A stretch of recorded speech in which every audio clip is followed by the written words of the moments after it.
Muy buenas tardes para todos, ¿cómo andan? Bienvenidos a Fácil Desviarse. Habría que haber dicho bienvenidos al Tigre y el Dragón. Otra vez, Nico, mano a mano hemos quedado. Extrañaba estos momentos de intimidad, Jorge. ¿Sí? Sí. ¿Cómo andás? Qué lindo tener un poco de intimidad con Nico Batalla. Alvin Green, hacemos los saludos rápidamente. Alvin Green FM, adicto sensei de la distorsión. Maca Saavedra, senpai de la producción periodística. Y bueno, y él, no tengo que decir nada. El señor Miyagi del mundo del streaming uruguayo, Cecita Yacosa. Ahora sí, el dojo está completo, el Tigre y el Dragón, mano a mano hemos quedado. ¿Cómo sentís esta situación en donde quedamos mano a mano? ¿Lo sentís como una responsabilidad? ¿Lo sentís como una oportunidad? No. ¿Estás un poco cagado? No lo siento como una oportunidad, lo siento como una responsabilidad. ¿Lo sentís como una responsabilidad? Sí, claro que sí. ¿Hasta estás un poquito cagado o no? Ya no, pero... Pero el miedo, en realidad siempre hay una dosis de miedo cuando me enfrento a la vida, todos los días. O sea, en este momento y en general. Es casi como el primer sentimiento que siento cuando me despierto y es en lo último que pienso cuando me duermo. Tengo miedo. Si yo fuera psicólogo, querría meterme por ahí y analizar esa frase tuya de que tenés miedo desde que te despertás hasta que te dormís. Es un poco fuerte, ¿no? No sos mi psicólogo. No. No pienso pagarte por esta conversación. Espero que Es de gratis. hecho me paguen. No, espero cobrar a cambio de esta conversación. Es parte del trabajo. Así que no vamos a ir por ese lugar, por supuesto que no. ¿A qué tenés miedo cuando te vas a dormir? Digo, ya que abriste esa puerta. Por ejemplo, está Nico de noche en la cama. Por ejemplo, a dormirme. O sea, a dormir más tiempo del que puedo. Primer miedo, no despertar de nuevo. Claro. Pero no porque te moriste. No por miedo a la muerte. No. Porque se te pasó la alarma. La vida es bastante terrorífica también como para tenerle miedo a la muerte además. ¿Funcionás mejor a base de miedo? Porque viste que el miedo a veces destruye a las personas, pero a otros el cagazo los potencia. Hay gente que necesita para dar el 100% de sí misma, necesita estar cagado, fuerte. El problema del miedo es que vos no podés estar generando todo el tiempo adrenalina, ¿no? No, tenés que encontrar cosas nuevas para asustarte. No podés estar todo el tiempo con la sensación de que tenés que huir. No podés. Antes me resultaba más paralizante el miedo, ahora ya un poco menos. Me he vuelto más inconsciente. Bien. Por eso estoy saliendo al aire ahora contigo, por ejemplo. Ya sos un inconsciente más. Hermoso, Nico. Hay mucho tema para hablar hoy. Ya les voy avisando que viene un ministro al Tigre y el Dragón. Sí, claro. O sea, cuando Nico y Jorgito están juntos, aparecen en las notas a los ministros. Digo, para que lo apunten, para que después le manden un mail a iabadí@delsol.uy. Qué bueno que estuvo el Tigre y el Dragón. Me encantó la dupla Jorge-Nico, la verdad que vale mucho la pena. Pueden mandar su mail. Pero antes de todo eso, no pensé la canción de arranque. Ajá. Normalmente la tendría pensada. Le pregunté a alguien en la previa cómo te gustaría ir por el lado del arranque. Tendríamos que pensar algo más viejo choto. ¿Querés algo más moderno? Y la respuesta de alguien fue jugátela cagón. Está bien, lindo ambiente laboral. Sí, si quieren, en el chat de YouTube y al ser... No. Soy de barrio. No. Soy de barrio. Soy de barrio. Estoy en contra de que empiece a jugar eso, Ojo. Estoy en contra. Ojo, Alvin. Soy de barrio. No sé cuánto vale ¿hasta dónde mi podés? Paquete accionario. ¿Hasta dónde podés? Esto, Vale mucho. Sos el 50% en este momento. Bueno, pero estoy en contra, Perfecto. ¿Sí? Anotado. 097-441-443 es el WhatsApp de Fácil Desviarse, ya lo saben. Ya tú lo sabes. Si no, el chat de YouTube. Manden ustedes la canción. Manden ustedes la canción y pongan Jugátela cagón. Y pongan una canción. Expliquen cuál. No hagan ir a buscar. Pongan artista, canción, banda, canción. Simplifiquen la cosa, por favor. Jugátela cagón. Y uno de sus ajites será la canción de arranque de hoy. ¿Por qué? Porque hay gente que funciona mejor a base de miedo, a base de estar un poquito cagado. Entonces, hagan eso, pongan un poquito de presión que juega. Yo como no me cago con nada ahora, le acabo de mandar una canción a alguien por las dudas. ¿De Jugátela cagón? Sí. Bien. Hoy la consigna podría ser esa. Hay una entrevista con un ministro, pero antes de todo eso y antes de la canción, tiene que haber un arranque, Nico. ¿Y por dónde viene el arranque? Música de arranque, Alvin. Ya podemos ir cambiando el Tigre y el Dragón, la gente ya se acostumbró. El pasaporte de Marcet toma 2. Volvió el tema del pasaporte de Marcet. El caso que ya conocen todos ustedes, ¿no? No hay que O podría preguntar, ¿no? ¿Qué se acuerdan de este caso? Tuvimos todo un año hablando del caso del pasaporte de Marcet. Fue muy discutido en el gobierno pasado. ¿Se llevó puestos? Puedo hacer la lista de la gente que el pasaporte de Marcet se cargó. Creo que se cargó más gente el pasaporte de Marcet que Marcet mismo. O sea, se cargó un asesor presidencial, se cargó un canciller, una subsecretaria, un ministro del Interior, un subsecretario. Ojo con el pasaporte de Marcet, que es casi tan peligroso como el propio Marcet. ¿Está mal mi análisis, Nico? Vos sabés que creo que no tiene condenas por homicidio. Ah, Creo. y el pasaporte de Marcet pasó a más de una mejor vida. El pasaporte de Marcet debería tener una condena por homicidio en este momento. O sea, sé que de una zafó porque misteriosamente se perdió un audio en una fiscalía con una declaración y ahí terminó exculpado. Otro expediente que anduvo muy complicado. Claro, a propósito de documentos o materiales que se pierden o se destruyen, bueno, ahí algo raro pasó. Pero no tengo claro el legajo de si tiene, digamos, condenas firmes sobre eso. Sí, no, me parece que no, Así que me hace que no, Maca. No tiene condenas firmes al respecto. El pasaporte de Marcet ya es más peligroso que el propio Marcet porque se terminó con la vida política de mucha gente. Seguramente muchos de ustedes se acuerden una de las cosas que nos dejó el pasaporte de Marcet. Seguramente una de las cosas que nos dejó el pasaporte de Marcet sea una famosa frase que ya quedó en el imaginario popular. César, ¿tenés el video por ahí? Para los que están en YouTube la pueden ver a o vivo.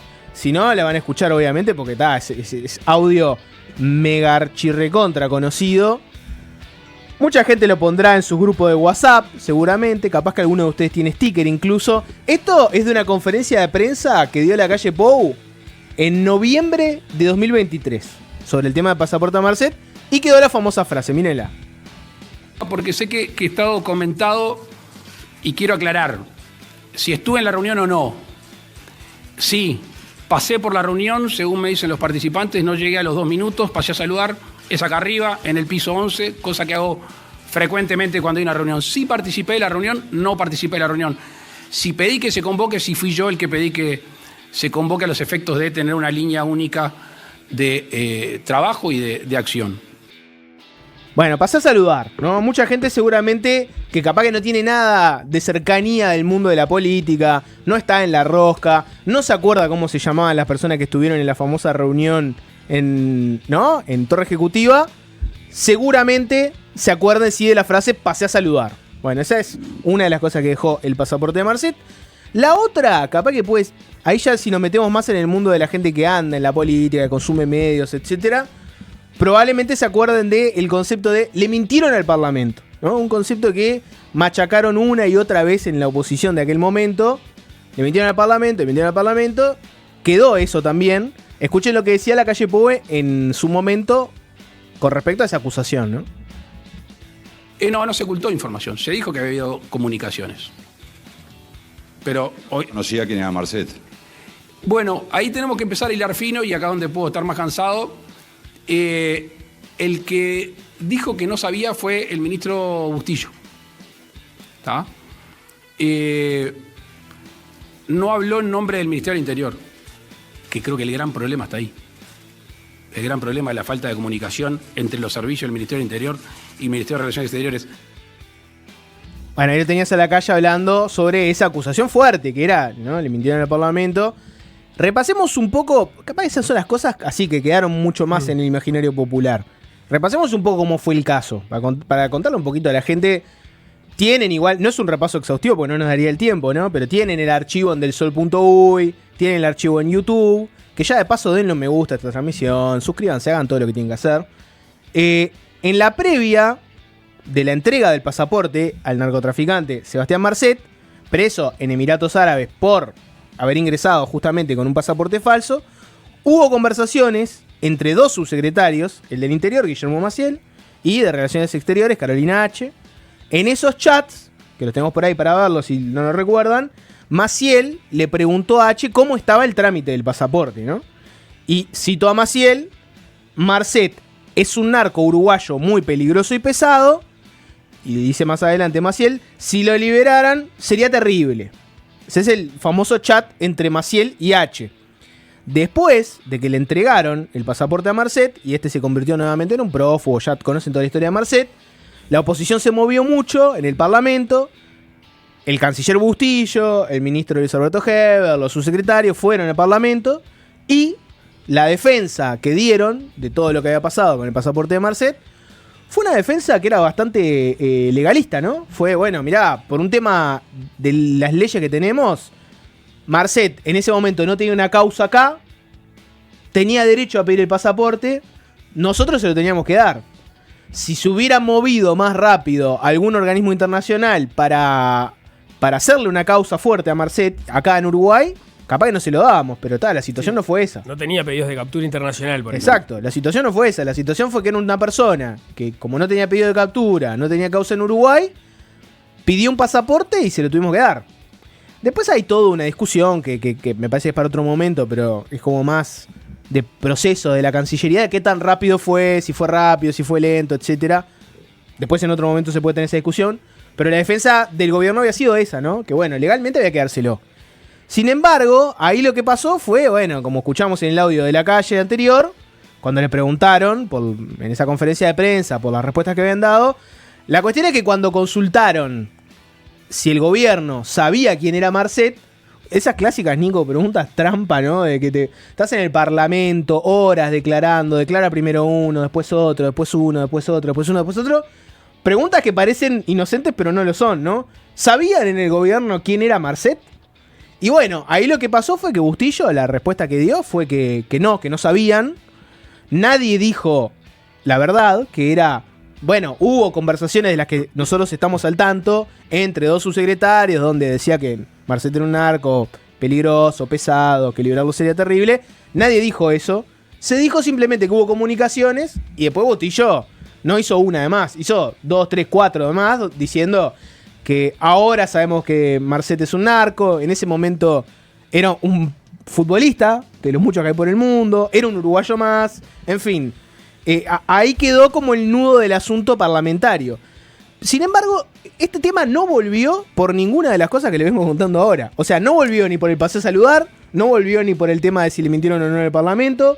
Vino, y si querés podemos ver otro fragmento de esa conferencia de La Calle, vino por un lado muy específico, que es este que pueden ver ahora. De vuelta, otra pregunta que le hacen, en este caso se le hace un periodista a La Calle en la conferencia, concretamente sobre un episodio particular. ¿Qué tal, presidente? Alejandro Rodríguez de Canal 5, ¿cómo le va? ¿Qué tal?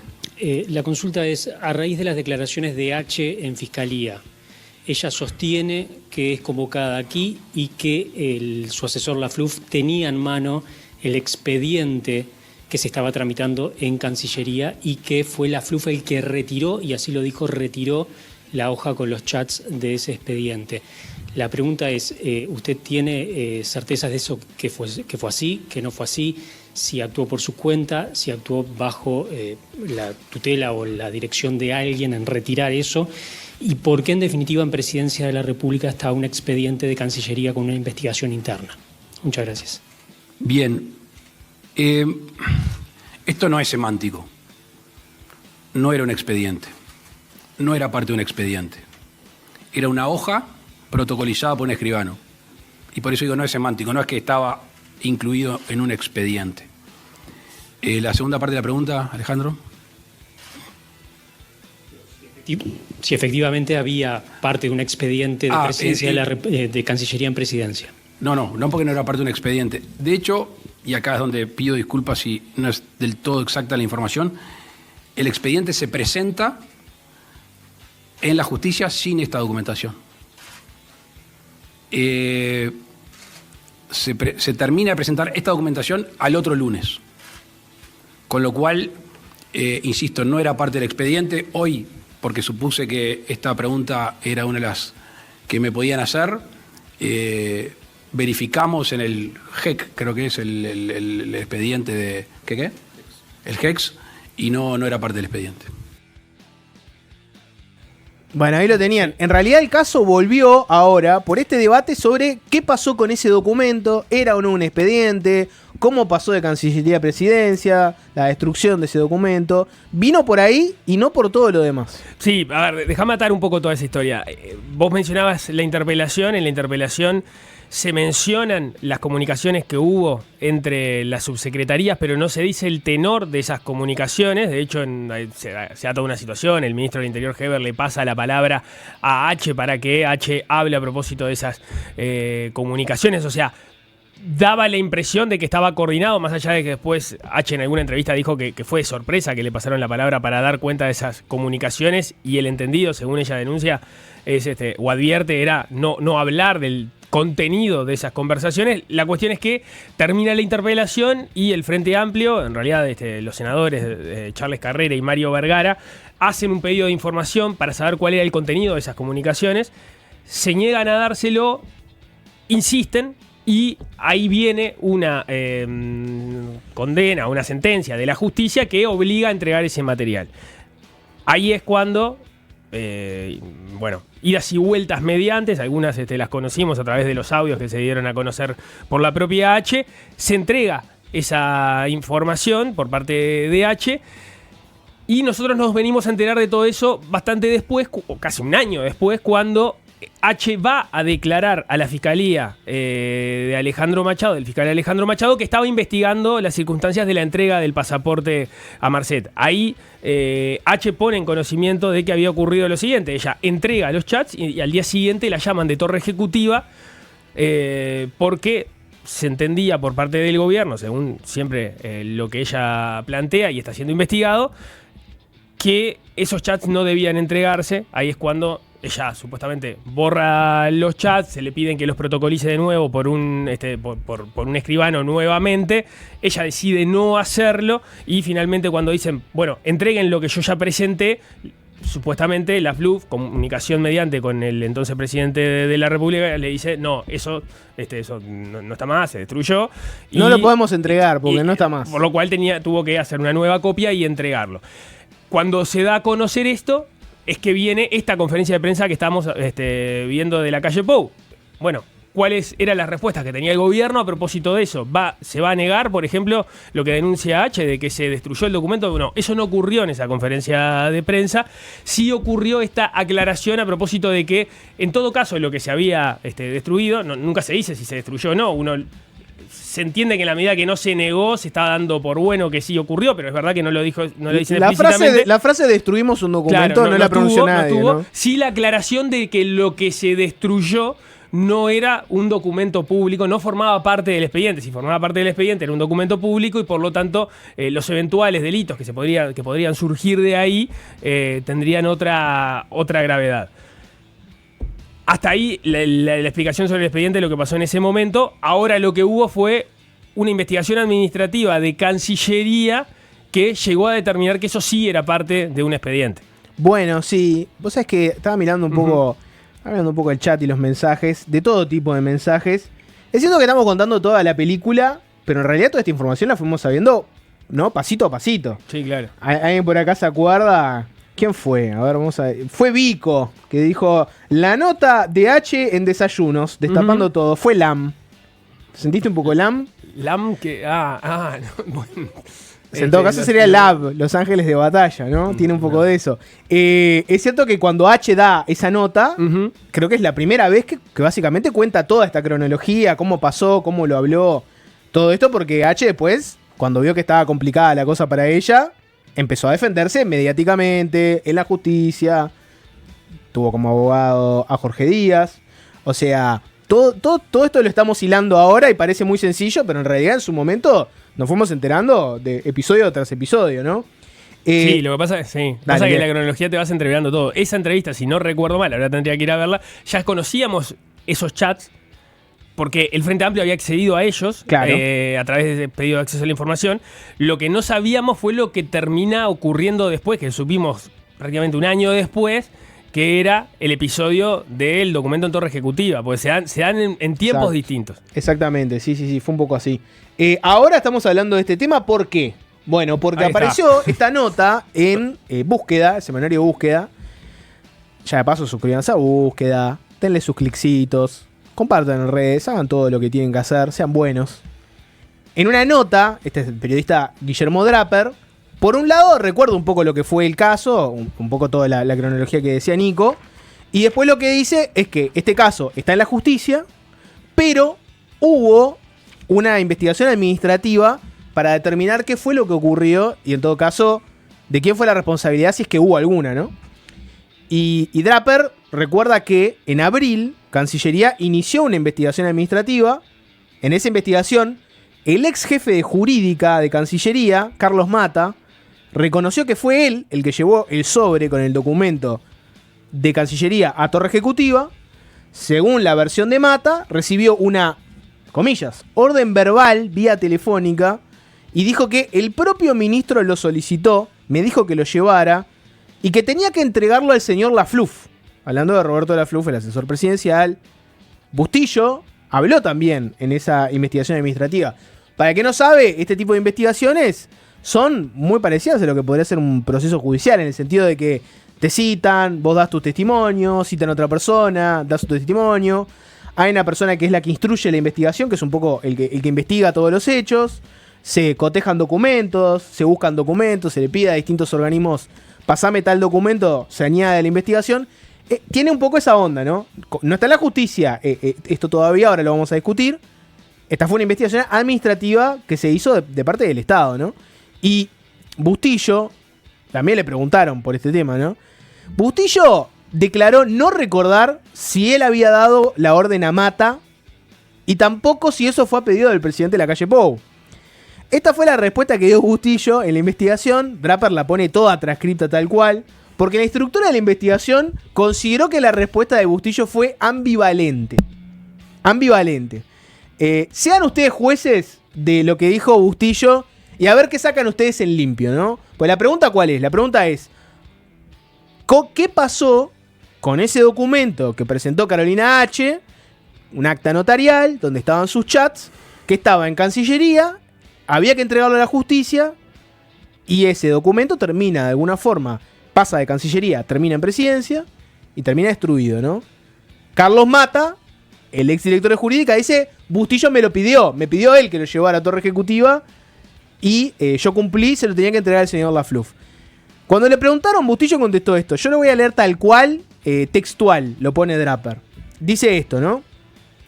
Si el presidente me hubiera llamado para pedirme una copia de los WhatsApp, capaz que yo hubiera llamado a Mata para pedirle que lo llevara. Por supuesto, cualquiera estaría dispuesto a llevarlo. Yo no lo recuerdo, no tengo ningún recuerdo de eso. Muchas veces van sobres y vuelven de Presidencia y no había ningún dramatismo en torno a esto. El único que me podía haber pedido que llevara copia de los WhatsApp es el presidente de la República. Si no lo recuerdo, no me lo pidió. No me quiero poner a inventar, yo no participé. Lo pudo haber hecho, pero no recuerdo que lo haya hecho. Podría habérmelo pedido y no vería ningún problema en ello, pero no recuerdo haber recibido esa instrucción ni haber dado yo ninguna. ¿Qué sacaron en limpio de esta declaración que para la instructora de la investigación fue ambivalente? Y acá hay que ir ganando tiempo y llevándola. La maldad de toda la gente que está en este momento involucrada al aire, empezando por Draper, que hace la transcripción completa, Alvin, que pasa los audios, vos, que repetís la declaración completa. ¿No te gusta esta declaración? No la puedo interpretar sin el tono. No la puedo interpretar sin el tono. Si me lo hubiera pedido... La verdad es que no conozco, honestamente no conozco, pero... Si me lo hubiese pedido, lo hubiese hecho. No recuerdo. Pero no lo recuerda. Pero si me lo hubiera pedido, lo hubiera hecho. Y seguramente lo recordara. Sí. Si yo lo hubiera hecho es porque me lo pidió la calle Pou, pero no recuerdo que me lo haya pedido. Y no habría ningún problema con eso. Si me lo hubiera pedido, no hay problema. Pero no me lo pidió porque no lo recuerdo. No lo recuerdo. Y si no lo recuerdo es porque seguramente no me lo pidió, porque si me lo hubiese pedido lo recordaría. Exacto. ¿Se entiende? Se entiende. Clarita la cuenta. Yo entendí, por lo menos.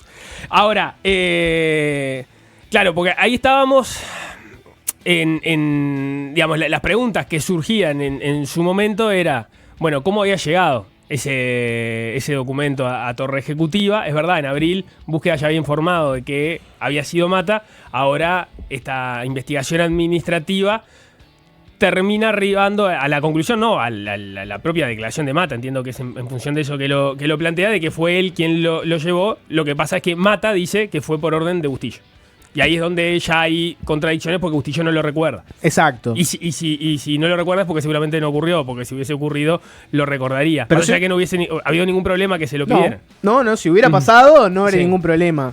No lo recuerdo, por lo cual seguramente no pasó. En la investigación administrativa, te sigo con la nota de búsqueda, ¿no? Habló H también. yo les dije, en la investigación administrativa van hablando todos, se cotejan documentos, preguntan a H, ¿no? H dijo que le pidieron que borrar. Dijo algo muy similar a lo que yo ya había dicho en la justicia, ¿no? Dijo que le pidieron que borrara los chats, a lo que ella accedió, comillas, para salir de la situación, pero fundamentalmente porque ya los tenía protocolizados.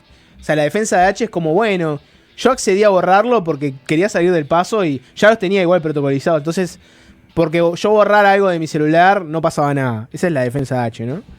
Además, después de eliminarlos, le dijeron que consiga otro escribano para hacer un protocolo nuevo, sin esos mensajes, para dárselo a la justicia. O sea, le pidieron que borrara los chats y además después le pidieron que buscara otro escribano para enviar las comunicaciones con los chats borrados. Y que un escribano diera por bueno y dijera, sí, esto es toda la comunicación. Ahí supuestamente H dijo, me estaban pidiendo que cometiera un delito de falsificación ideológica. Tras la reunión, llamó a la FLUF para decirle que no conseguía un escribano para dar información falsa a la justicia. El asesor... O sea, que no conseguía, no, que no quería conseguir un escribano exacto, para eso. Sí, exactamente. Él... O entendía que le obligaban a cometer un delito. Exacto, sí. Supuestamente, después de esa reunión, llamó a la FLUF para decirle que no lo conseguía. El asesor presidencial cortó porque quería consultar a la calle Pou y la volvió a llamar para decirle que vuelva a presentar los chats porque se había destruido el documento. Ahora, eso que rompieron, ¿formaba parte de un expediente o no? Porque ese es el otro tema. El titular de búsqueda lo que dice es, sí, según una investigación que hace el propio Estado, según una investigación administrativa de Cancillería, sí, era un expediente. Parece una discusión, digamos, medio boluda, ¿no? O sea, ¿cuál sería la diferencia? No lo es tanto porque en el Código Penal, por ejemplo, tenés una diferenciación de si lo que destruyes es un documento privado o un documento público. Y después tenés el otro tema que sería como más bien la implicancia política, ¿no? No es lo mismo destruir algo X que destruir un documento público que había que entregárselo a la justicia. Que dice la nota de Draper en búsqueda, dice, les leo tal cual. La investigación administrativa concluyó que el documento destruido sí era parte de un expediente de Cancillería.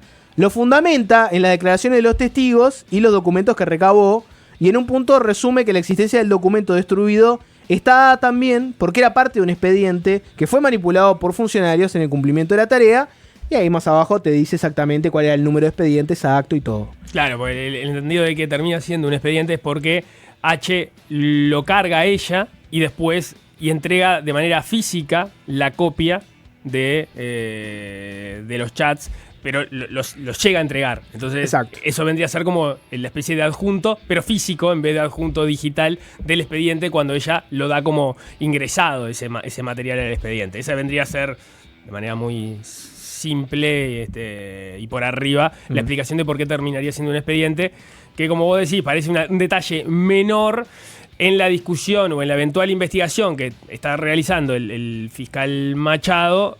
Bueno, uno entiende que va a ser un elemento a tener en cuenta, más allá de que en definitiva después él lo va a determinar. Las dos cosas, si entiende que efectivamente era parte del expediente y si entiende que la eventual destrucción de esa parte implica o no un delito. Porque a ver, por la duda, vamos rearmando. Machado estaba haciendo la investigación sobre si había o no un eventual delito en la entrega del pasaporte a Sebastián Marcet. Es en ese contexto que le toma declaraciones a H. H pone esta situación arriba de la mesa, incluso entrega aquellos audios donde Bustillo aparece sugiriendo que eventualmente pierda el celular y donde da cuenta de que la FLUF, o cuenta este episodio en Torre Ejecutiva donde la FLUF habría destruido ese documento protocolizado por escribano, y a partir de ahí se abre otra investigación penal por si ese episodio en sí mismo, la eventual destrucción de esos chats, configuraron un delito. La otra investigación continuó y se cerró.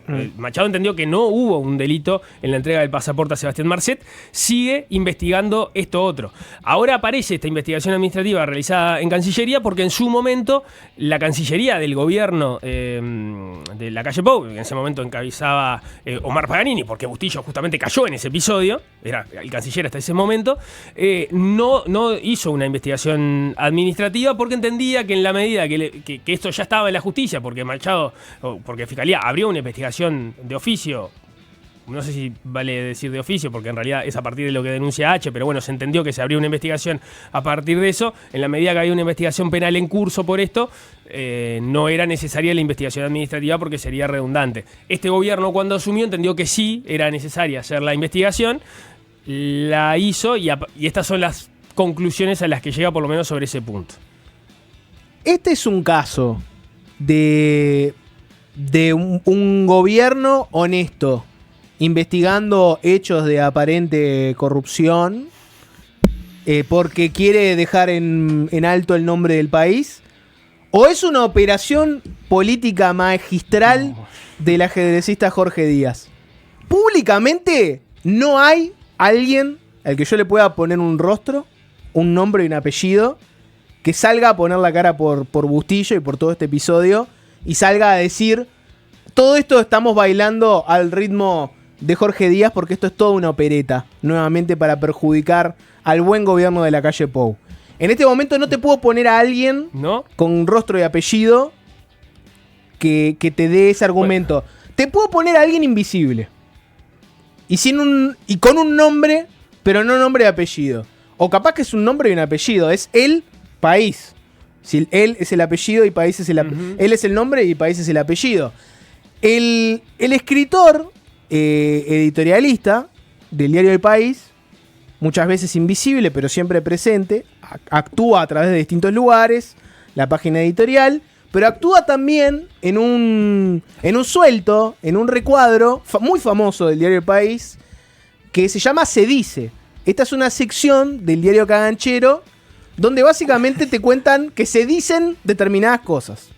No está con fuente, o sea, no es un se dice y lo dice, no sé, Javier García, el Pacho Sánchez. Es un se dice. Esto se dice, ¿está? Se dice. Este es el diario El País contándole a la gente qué es lo que se dice. ¿Se entiende el concepto? No, sí. Se entiende. O sea, no es una nota. No es una nota. O sea, es un se dice. No está parte. O sea, pero está dentro de las cosas que el país defiende como que ocurrieron, no.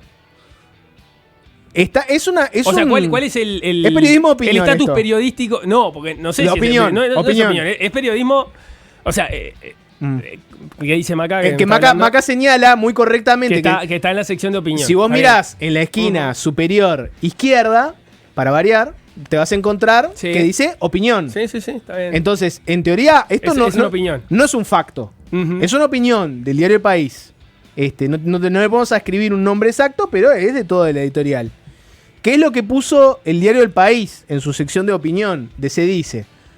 Te lo leo tal cual. Dice: se dice que la investigación en Cancillería que perjudicaría al ex canciller Bustillo, muy generoso con ese condicional de perjudicaría, no se hizo en el ministerio ni en la oficina de servicio civil,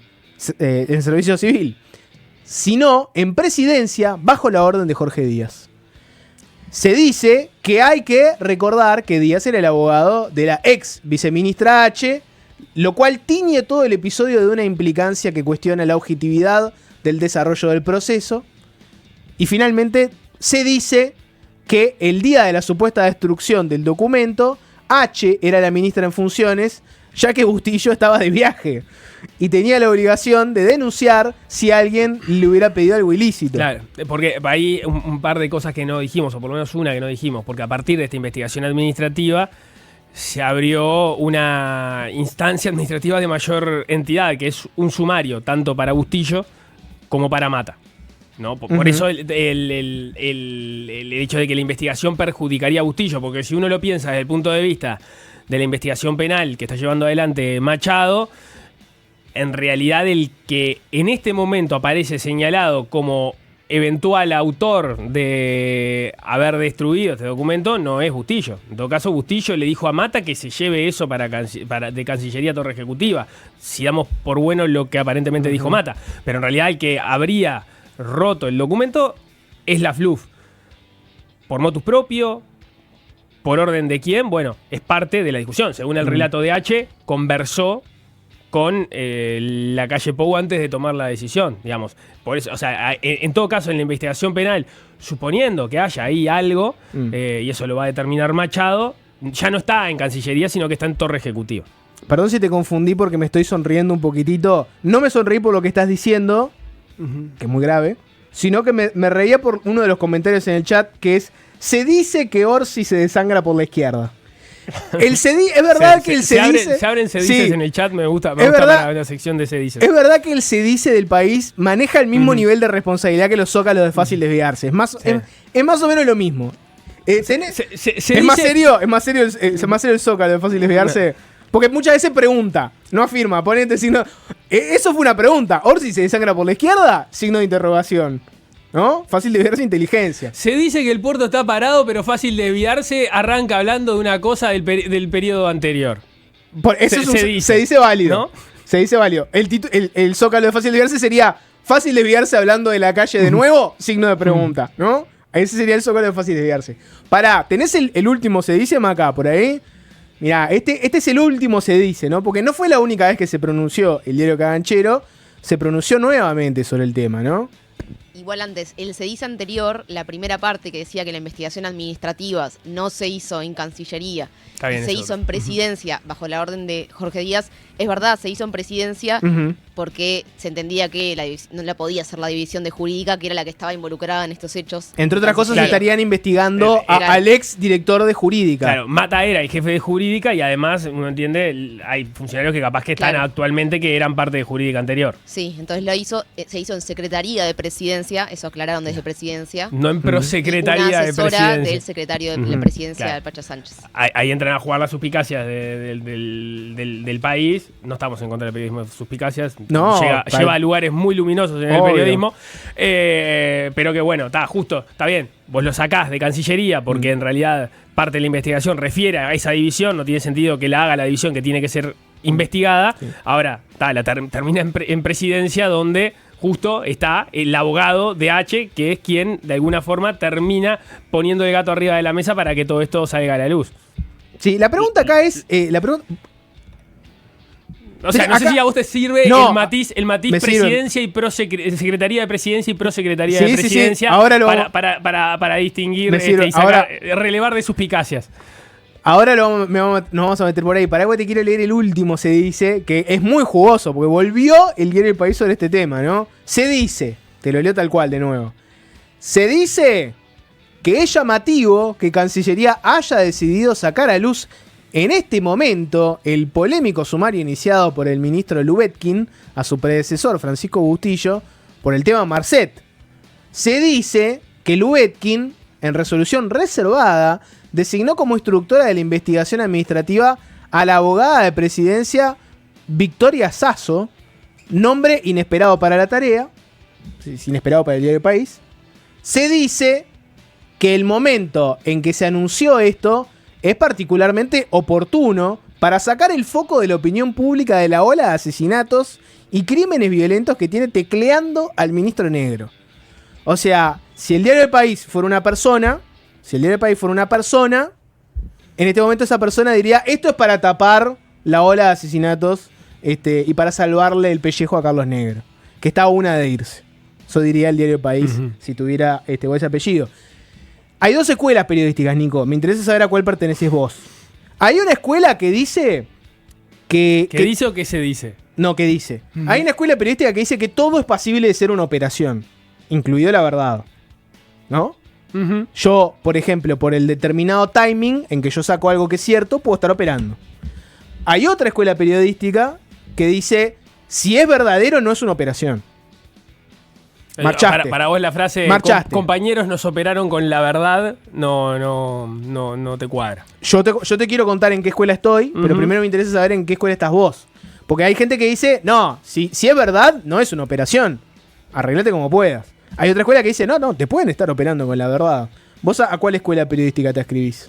Si es operación... Es una medio que falsa posición, porque puede ser una operación, aunque sea con la verdad. Lo que pasa es que las consecuencias no te las exime que sea o no, que no sea una operación. Las consecuencias te las da o te las quita la verdad. Bien, una escuela crítica. Yo soy de la escuela de que te pueden operar con la verdad. Te pueden operar con la verdad por el timing, en que te saquen las cosas, etcétera. Si yo me guardo algo, puede ser una operación. Ahora, lo que pienso es que cuando te dicen algo que es verdad, lo más débil que podés hacer es salir y decir esto es una operación. O sea, yo no querría poner la cara por alguien que hizo las cosas mal y que mi argumento solamente sea, bueno, esto lo hacen con un timing que les conviene. Pero ¿es verdad o no es verdad? ¿Es verdad o mentira? Porque si lo que pasó, si las cosas que se acusan vinculadas a Bustillo, etcétera, son verdad, poco me importa que salgan ahora para eventualmente tapar la ola de asesinatos que tiene tecleando a negro, como dice el diario El País. ¿Es verdad o no es verdad? Entonces, ahí está la verdadera pregunta.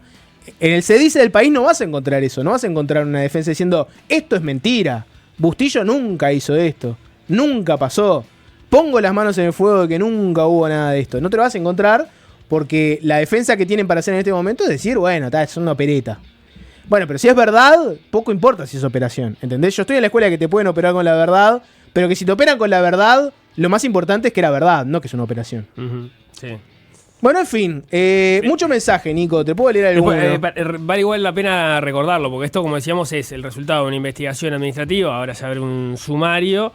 Pero en realidad el caso está en la Fiscalía de Machado, por lo que publicaba El Observador hace algunos días. No hay movimientos previstos de esa investigación, por lo menos ahora. Machado está concentrado sobre todo en las cuestiones de los fondos ganaderos que está investigando, por lo menos uno, el de República Ganadera, con lo cual a priori no hay movimiento. Es verdad, hay veces que, digamos, empuje de parte se terminan moviendo las investigaciones. Esto, este material que le llega puede eventualmente generar algún movimiento o no en el trabajo que viene haciendo Machado, no se sabe. Después está la otra discusión sobre cómo el gobierno pasado se metió en esto, ¿no? ¿Qué quiere decir que eventualmente se haya hecho esto? Porque de repente, después cuando sean citados a declarar, aparece una versión distinta y nos dan otros hechos que no estamos valorando ahora, ¿no? No se ha hecho hasta el momento. La Calle Pou, cuando hizo aquella conferencia de prensa, eligió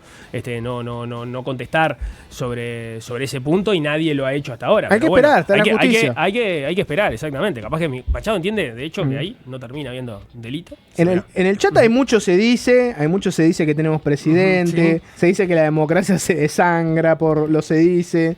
Hay mucho mensaje muy lindo, Nico. Dice no quiere ir, se quiere quedar. Después tenemos los mensajes de Jugate la cagón. Porque tenemos que pasar la canción de arranque, ¿no? Jugate la cagón, poné como Ali de los Piojos. Jugate la cagón a tomar café de Gran Hotel. Jugate la cagón Dr. Feelgood de Motley Crue. Jugate la cagón... Esta no lo puedo leer tal cual. Jugate la cagón Songs for the Dead de Queens of the Stone Age. Bocagón, no es lo mismo. Poné Anarquía en el Reino Unido de los Pistols. Jugate la cagón para vestirte versión Catupecu Macho. El Ojo Blindado Sumo. No dice jugate la cagón descartado. Pero Nico había mandado algo, ¿no? Vos decidiste jugártela. Antes de saber las opciones de la gente dijiste, Nico se la juega. ¿Vas a ir por ahí? Primero te definiste como cagón porque dijiste arrancás el día con miedo y lo terminás con miedo. Exacto. Y después te la jugaste. En el medio hay miedo también, ¿eh? Vamos a seleccionar una de todas estas canciones, pero para más adelante, porque me interesa saber con qué se la jugó Nico Batalla. Presentalo y un mensaje más, porque María Inés creo que fue, ¿no? Sí, fue María Inés que preguntó, ¿por qué no hablan del tema del puerto? Bueno, ¿no es un poco más relevante para el país? Se dice que Jorge no solo arranca con una cosa del periodo pasado, sino que además hace un arranque extremadamente largo para dejar pocos minutos para hablar de este problema que tiene el gobierno arriba de la mesa, como es el tema del puerto, que si entra va a ir en el segundo bloque. Se dice que en el segundo bloque hablamos del puerto, pero antes se dice que viene la canción de arranque de Nico Batalla que decidió jugársela. Bueno, vamos a ir con el último clásico de Loquillo con feat de Andrés Calamaro. Ya lo había pedido María Inés en el chat de YouTube, Nico. ¿Por qué no hablan del puerto que es mucho más importante? Bueno, porque Jorge hizo el programa de historia en el primer bloque, ahora vamos con la actualidad. ¿No? Se están jugando horas clave en el conflicto del puerto. Es un conflicto que ya lleva una semana, que tiene principalmente como protagonistas, aunque hay muchos más, a los trabajadores de Catornací y a la propia empresa Catornací. Recordemos, Catornací es la empresa propietaria del 80% de Terminal Cuenca del Plata. Terminal Cuenca del Plata, que es la terminal especializada en contenedores en el puerto de Montevideo, mueve más o menos el 70% de la actividad portuaria de Montevideo, o sea, es otra que un jugador relevante en el puerto de Montevideo. El mar de fondo en este conflicto es un programa informático que está actualizando Catón Nasí, lo está poniendo en funcionamiento y los trabajadores entienden que esto mejora la productividad de la empresa y que por lo tanto podría generar, no necesariamente en el plazo inmediato, pero sí a mediano plazo, una pérdida de puestos de trabajo, por lo que plantean que esta es la oportunidad para ir hacia una reducción de la jornada laboral de 8 a 6 horas, en lugar de terminar en algún momento con una reducción de personal. Como decía, ya van 7 días por este conflicto, pero decíamos que estábamos en horas claves porque Catón Nasí había dado un ultimátum a los trabajadores de volver a las tareas, en todo caso continuar la negociación, pero trabajando, o de lo contrario iban a denunciar el convenio laboral que mantiene la empresa con los trabajadores, lo que haría caer los beneficios que tienen, o algunos de los beneficios que tienen los trabajadores por convenio laboral.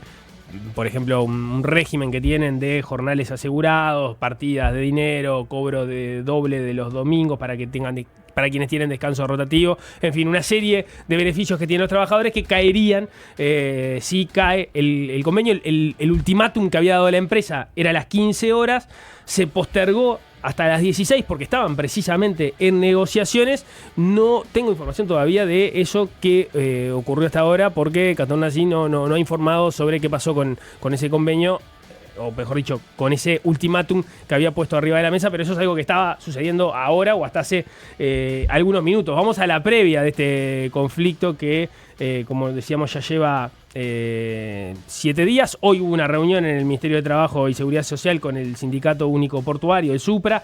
Hubo otra reunión desde el mediodía, que es a la que estoy refiriendo ahora, con los ministros Lucía Echeverri de Transporte y Juan Castillo de Trabajo, con el secretario de la Presidencia Alejandro Sánchez, que recibieron precisamente al sindicato buscando generar un marco de negociaciones. Ahí es que por estas reuniones que se extiende el plazo del ultimátum de la empresa, y también empezaron a aparecer repercusiones políticas. La última, me llevó hace un ratito al celular, es ¿quién? Felipe Schipani, el diputado del Partido Colorado, que está solicitándole al Poder Ejecutivo que declare la esencialidad por el conflicto en el puerto. Antes, Blancos y Colorados ya habían resuelto convocar de manera urgente al ministro de Trabajo, Juan Castillo, al Senado, precisamente por este conflicto sindical que tiene paralizado, como decía, cerca del 70% de la actividad del puerto. El llamado a Castillo sería, o va a ser, a la Comisión de Relaciones Laborales del Senado. El Frente Amplio también hizo sus movimientos, va a citar a la misma comisión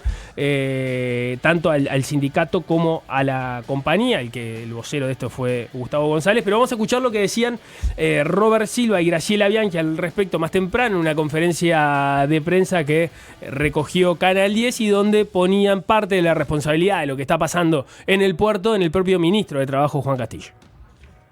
Vamos a solicitar la comparecencia urgente del ministro de Trabajo y Seguridad Social, que es el responsable de estas situaciones, porque lamentablemente el país ya tiene un antecedente que nosotros con Bianchi lo advertimos una y otra vez, que fue el terrible conflicto de la pesca. Se parece en algunas cosas, sobre todo en la inoperancia del ministro de Trabajo y Seguridad Social, que es el responsable. Lamentablemente tendremos que recordarle otra vez que cuando se es ministro no importa de qué partido político vengamos, sino que se es ministro de todo el país. Y por eso queremos que venga urgente, porque la solución del conflicto, nosotros podemos tener ideas, posibilidades, como dijo el senador Silva, integramos la Comisión de Asuntos Laborales y Seguridad Social, pero nosotros no tenemos las facultades que tiene el Poder Ejecutivo, y que se hagan cargo. El señalamiento hacia Castillo viene con esa referencia a lo que pasó con la pesca, que recordemos estuvo muchos meses en conflicto. Ahí también se acusó, sobre todo desde la oposición, pero también había otros actores del sistema empresarial, llamémosle, o del sector empresarial, que el gobierno no se había movido con la suficiente velocidad para poder destrabar ese conflicto, que tuvo una pérdida millonaria porque se perdió parte de la zafra y que de hecho se termina de alguna forma resolviendo, aunque está latente, porque la Cámara de Empresas Pesqueras decidió, y de Industrias Pesqueras, decidió ir para adelante sin los trabajadores agremiados y empezó a llamar trabajadores por otro lado. Y ahí se abrió la ventana para poder desescalar el y ya conflicto. llegó un nivel que no. El otro ya involucró rompehuelgas, conflictos, amenazas de trabajadores que querían ir armados prácticamente. O sea, claro, pero ese ya llegó un nivel de calor esa otra que no está en ese lugar. Ese es el antecedente que le están sacando en este momento desde la oposición a Castillo como... la anterior se te fue de las manos, esta va por ese camino. Sería algo así. Sí, porque ya hay varios barcos que no han podido llegar al puerto.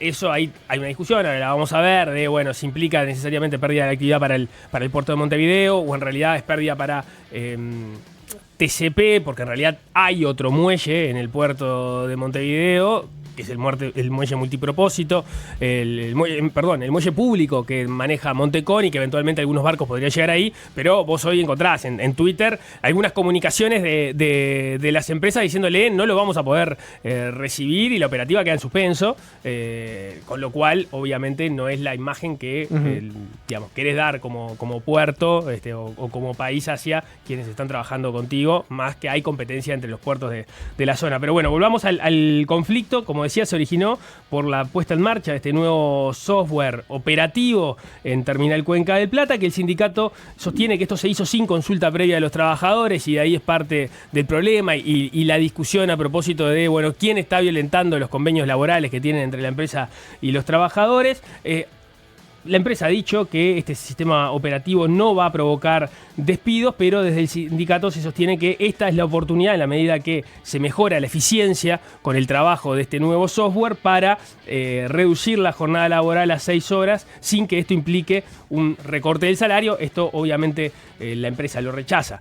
¿Qué dice el sindicato un poco más? Bueno, desde el Sindicato Único Portuario dicen que la empresa no está negociando de buena fe en este conflicto, que no ha presentado la documentación sobre Navis. Navis es este software del cual estamos hablando, que Navis no está incluido en el convenio anterior y que esto implica una innovación en el convenio y por eso entienden que la empresa no está negociando de buena fe. Vamos a escuchar lo que decía Álvaro Reinaldo, que es el presidente del Sindicato de Trabajadores de TCP.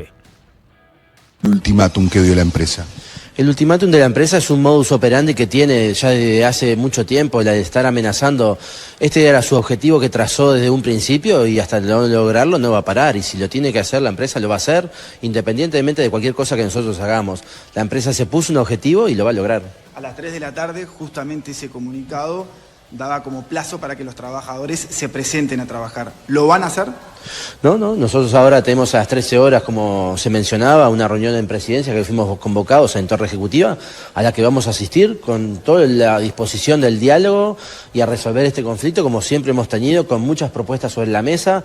Lo que no hemos escuchado hasta ahora es una sola propuesta de la empresa y creo que nadie la ha escuchado, en donde la empresa se paró de que esto no se negocia, le gusta a quien le guste y con las consecuencias que eso tenga, ¿no? Y acá en el Uruguay hay leyes de negociación colectiva que permiten la negociación de estas cosas. En su momento se plantearon algunas soluciones por parte del sindicato que no fueron aceptadas. ¿Ustedes con qué cabeza van ahora a la 1 de la tarde a esta reunión donde va a estar la empresa también? No sabemos si nos vamos a juntar de forma conjunta o por separado, pero nosotros con la misma cabeza de siempre, que queremos ir a trabajar, no estamos en contra del avance tecnológico, pero sí queremos que se respeten las normas uruguayas, que son las de negociación colectiva. Este programa informático viene a cambiar las condiciones de trabajo, viene a entorpecer lo que son las categorías que ya tenemos acordadas, las fuentes de trabajo, y por más que la empresa diga que no va a echar a nadie, al cabo de un tiempo a corto plazo, va a empezar a trabajar con menos personal, aumentando la productividad entre un 20 y un 30%, y eso significa más trabajo para los trabajadores. Y nosotros hace tiempo venimos abordando la exposición que tienen los trabajadores en la actividad portuaria, que es de riesgo de salud de los trabajadores. Bueno, por ahí entonces en imágenes de Telemundo, de lo que decía Álvaro Reinaldo, el presidente de los trabajadores de TCP. Vamos a ver ahora qué dice la empresa. Por ejemplo, Fernando Correa, que es el gerente de Relaciones Institucionales de Catón Nací, que como les decía es el dueño del 80% del paquete accionario de TCP, donde está ocurriendo el conflicto. Él planteaba, por ejemplo, que llegamos al ridículo de tener el comercio exterior parado por lo que dijo ChatGPT, un delegado sindical. Esas declaraciones fueron realizadas en referencia al argumento que presentó el sindicato al Ministerio de Trabajo, porque según lo que dice Correa, y lo comenta en una entrevista en Punto de Encuentro que después recoge El País, bueno, se le había hecho una pregunta a la inteligencia artificial, al ChatGPT, a propósito de cómo iba a mejorar la productividad, la implementación de ese programa. Esa fue la respuesta que se dio, y que dice, bueno, ese era el tenor de los argumentos que se estaban manejando a propósito de lo que pasa o no con la instrumentación de este software. Pero vamos a escuchar parte de lo que decía Correa a Telemundo. Primero, con la extorsión, ya te digo que es imposible, ¿no? O sea, el sistema de la jornada de trabajo por 6 horas es algo que se está discutiendo en el ámbito del Consejo de Salario Superior, y no es algo que se le debe imponer a una empresa en manera extorsiva, de la manera que se está llevando adelante, argumentando que hay un aumento de productividad, y ese aumento de productividad es producto de una conversación con ChatGPT. Así es muy difícil. Bien, pero lo que dice es que no va a aumentar la productividad. Bueno, te leo, por ejemplo, parte de lo que le decía Punto de Encuentro sobre el uso de esta aplicación. Él dice que no tiene nada que ver con la productividad. La productividad de una terminal se da sobre la secuencia de carga y descarga de las grúas sobre el barco, y agregó que por este motivo, al no tener grúas conectadas al software, de ninguna manera se puede decir que el software va a aumentar la productividad, y mucho menos un 20 o un 30% como se alega. No hay un cambio en la forma de trabajo, sí más recursos informáticos y más potencia para tener transacciones en tiempo real y de forma rápida, dijo Correa, quien agregó que el sistema que están utilizando ahora es del año 2001, que básicamente lo quieren cambiar. De hecho, parte de lo que dicen es nuestros competidores, de alguna forma, en el puerto de Montevideo, que es Montecón, que utiliza el muelle público, ya lo usan este sistema. O sea, no tiene que ver el software, no es parte del problema. Pero vamos a escuchar ahora parte de su mirada sobre este conflicto de Jorge Gandini. ¿Por qué? Porque Jorge Gandini es el representante de la oposición en el directorio de la Administración Nacional de Puertos, que obviamente es la entidad que gerencia el puerto de Montevideo, pero además es también accionista de TCP, porque tiene el 20% de ese otro, del restante del 80% que tiene Catornasí de Terminal Cuenca de Plata. Vamos a escuchar lo que dice Gandini sobre el conflicto. Lo escuchamos en declaraciones a Telemundo. Subrayado, perdón. La situación es tremendamente preocupante para el país en general, para el puerto en particular, para los exportadores, los trabajadores de otras áreas que se ven afectados, para la inserción del puerto, de nuestro puerto en el mundo. Los barcos van a donde tienen la carga y hay eficiencia, y si no pueden levantar la carga nuestra acá, nos van a pedir que la llevemos a un puerto brasilero o argentino, o la van a dejar allá como están haciendo ahora. Hoy están dejando la carga en Brasil y hay que irla a buscar. Eso tiene costos, tiempo y demás, y perjuicios. Así que hay que resolver esto.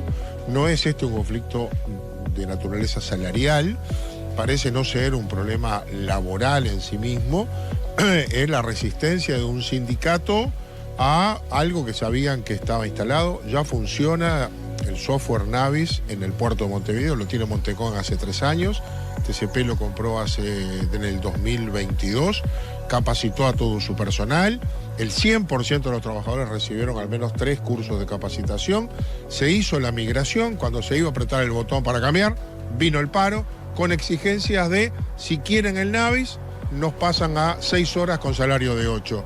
Y eso generó el problema.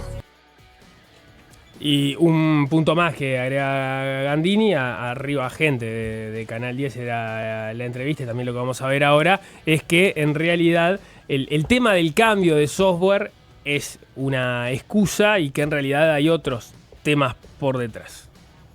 No, lo informático es una excusa increíble. Se usa en 3/4 partes del mundo. Hay un software en TCP hace 20 años, quedó obsoleto, no tiene actualizaciones, va migrando hacia otro. Ese software no toca los equipos, o sea, no maneja ni grúas ni equipos. Es informático de gestión de contenedores. Le dice dónde está un contenedor, cómo hay que cargar el barco, cómo se ubica, cuál va primero. Eso, que mejora la gestión de aquella playa gigantesca de contenedores, no hace perder puestos de trabajo, no va por ahí. Va por un conflicto que tiene naturaleza política, va fuerte contra el gobierno. Bueno, no entendí lo de la naturaleza política ahí, ¿no? Va fuerte contra el gobierno. Habría que ver un poquito más a ver cuál es la explicación. Bueno, Gandini no abunda en eso por lo pronto en la entrevista de Arriba Gente. Hay otros dirigentes políticos, como por ejemplo Sebastián da Silva, que le dice en una entrevista que le hace rápida a Leo Sarro que este es un lío entre los tupas y los socialistas. Dice, me parece que lo que hay es internilla entre los tupas y los socialistas. Acordate que había una socialista que había acomodado al marido, lo rajaron y pusieron a alguien del MPP y la ministra es del MPP. Obviamente, Sebastián da Silva también aprovechando la situación política, pero eso es verdad que ocurrió en su momento. La número 2 que había sido elegida para integrar el directorio de la Administración Nacional de Puertos, Koch, exactamente, tuvo que renunciar luego de que se supo que había votado una serie de ascensos entre las cuales estaba la de su pareja. Y bueno, una vez que eso quedó a la luz, ella fue removida y se puso a otra persona que no pertenecería, o no pertenece, mejor dicho, al Partido Socialista. Claro, pero eso no quiere decir que haya quedado una interna. No, digo, porque la pareja... Entiendo el concepto, que el concepto es... el Frente Amplio, como le erró con el tema del puerto, porque puso una persona, tuvo que sacarla, la quiso mantener, después dio vueltas, se abrió un flanco y ahora le aparece este quilombo. Claro, porque... entiendo ese concepto. No, yo pensé que se refería a que los del puerto estaban haciendo un paro para perjudicar políticamente a alguien. Si unís las dos cosas, y es verdad que a Gandini en otro momento se lo preguntan en otro medio, y él dice que él no tiene elementos para afirmar eso, pero si te agarrás de lo que dice da Silva sobre eso es... porque la pareja de Koch es dirigente sindical portuario y entonces ahora vos quedás con ese enfrentamiento entre socialistas, porque Koch era socialista y el MPP. A eso se refiere da Silva. ¿Eso es verdad? No lo sé. Yo no tampoco tengo, así como Gandini, tampoco tengo elementos para decir que esto tiene que ver ¿Cuál con es la eso. interna? Claro, ¿cuál es la interna?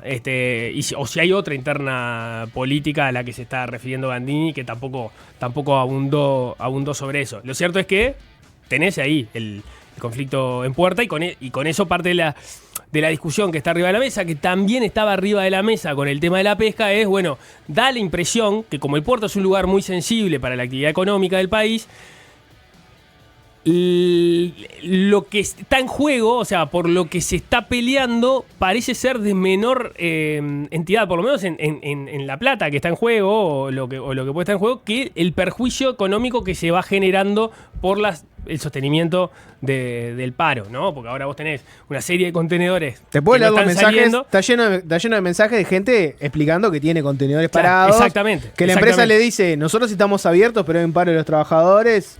Fíjate que la empresa lo que te va a decir es eso, no te va a decir no estamos operando, te va a decir, mirá, si fuera por mí te los largaba ahora, pero lamentablemente los trabajadores están haciendo paro. Está lleno de ese tipo de mensajes. Para mí son dos cosas, ¿no? Me parece que capaz que... O sea, político es el conflicto como todo conflicto, ¿no? Un conflicto sindical es un conflicto político. Todo es político. Claro, todo es político. No, pero hay que ver si es político partidario. Sí, claro. Para mí hay un tema, y es si el Frente Amplio puso a las mejores personas posibles en el puerto. Y si te está evitando que aparezcan estos conflictos. Una cosa es cuando te aparece el conflicto de resolverlo, y como ahí tenés a conocer a Juan Castillo, tenés el Ministerio de Trabajo, y después la previa es qué capacidad tenés vos de adelantarte a las cosas que están pasando y evitar que ocurran, ¿no? Lo que pasa es que no sé si el lugar conozco donde tanto, mirar, claro, no conozco tanto el puerto o en realidad por lo menos lo que está apuntando la oposición es al Ministerio de Trabajo. Claro, no conozco tanto la interna de cómo está el puerto ahora como para saberlo, pero ahí puede haber un flanco seguro. Después hay otro que es el flanco empresarial, que es, si vos dejaste que tu puerto, el 70% de la actividad la maneja una empresa, vamos a estar todos atados a los conflictos empresariales y sindicales que vaya a tener esa empresa. Pues si el día de mañana te pasa algo de nuevo, de vuelta va a pasar lo mismo y así con todo. Si vos tuvieras un puerto un poco más competitivo, probablemente capaz que no te paralizaba un puerto entero un conflicto de estos, ¿no? Ahí te estás metiendo en otra discusión que se dio mucho con la extensión del contrato a Catornasí, precisamente, sobre dónde tenés que tener la competencia en el puerto en relación a unidades específicas, como por ejemplo la de los contenedores. Si tenés que tener competencia entre empresas, o en realidad lo que tenés que lograr son los mayores niveles de eficiencia ahí, que quizás es aprovechando capacidades instaladas por una única empresa, esa es la visión obviamente de Catornasí, porque la competencia está con los otros puertos, ¿no? Claro. En cualquier caso, en la medida que tengas el puerto parado, estás perdiendo. Ahí parte de lo que decían los trabajadores es, en realidad se está haciendo un poco de drama con esto de, bueno, cómo está afectada la situación económica y se quiere dar esa imagen de que el puerto está parado, pero en realidad Montecom puede funcionar. Pero no tiene la capacidad de absorber ahora con la capacidad de la gente que tiene laburando y la infraestructura, no puede absorberte lo que hace toda la empresa que dejó parada. Claro, por lo pronto ya sabés que hay varios barcos que no van a estar. Que no pudieron. Sí, se van a Brasil, ponele. Exactamente. Y la otra que te diría es, después tenés el tema sindical, que es una discusión como más filosófica, ¿no? Por lo general, no sé, pienso en hay dirigentes sindicales varios que lo que te dicen es, queremos bajar a las 6 horas y estamos dispuestos a discutir la productividad. O sea, la discusión ¿cuál sería? Sería, yo prometo ser más productivo en las 6 horas en las que estoy, en vez de tener que trabajar 8. En este caso fue como un poco a la inversa, ¿no? Fue, bueno, sube la productividad, entonces yo quiero trabajar las 6 horas.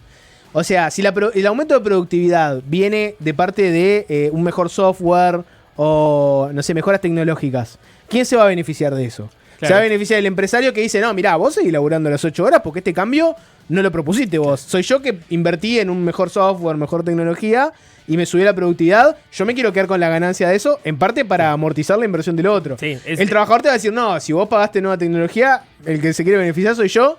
Y bueno, y ahí hay que ver cómo resolverlo. ¿Quién se apropia de las mejoras de rentabilidad o cómo se distribuyen esas mejoras de rentabilidad de una inversión que hace una sola de las partes, ¿no? Es parte de la discusión. Lo que pasa que ahí lo que se ha dado en otros ámbitos es, bueno, el compromiso es no se pierden puestos de trabajo, quizás sí, después no se reponen o eventuales horas extras no se terminan dando de la misma forma. Vos no perdés tu laburo. Sí.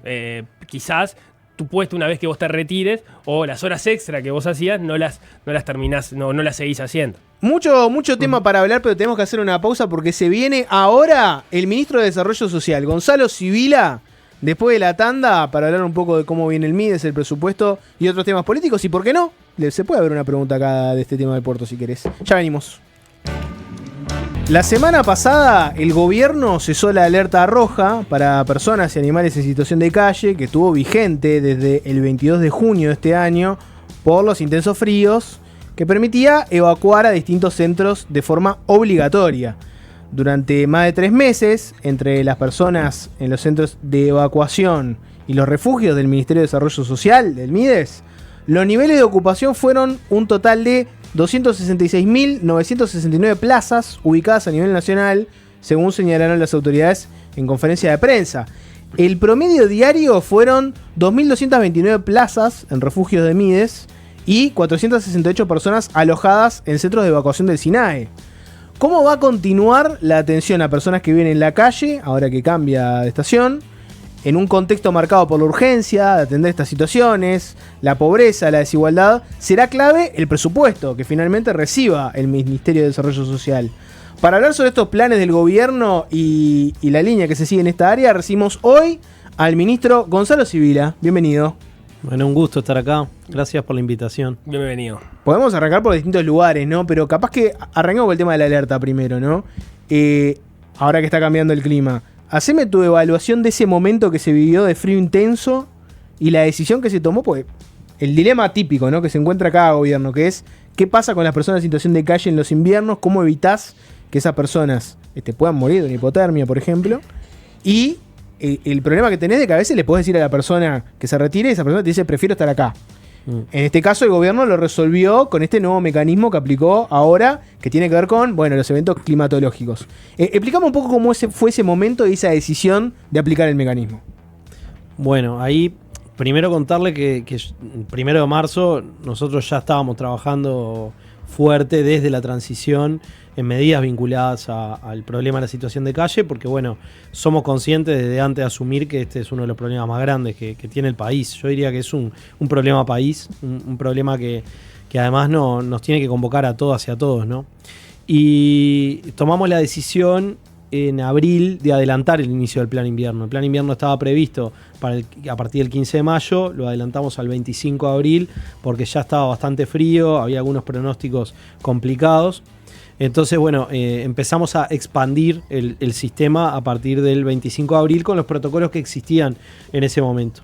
Después tomamos la decisión de innovar en alguna de los protocolos que se aplicaban y entre otras cosas conversamos con ACE y con el Ministerio del Interior para incorporar médicos, personal médico a las camionetas de nuestras recorridas del Ministerio de Desarrollo Social y para que también la policía pudiera darnos una mano en la vinculación, la captación.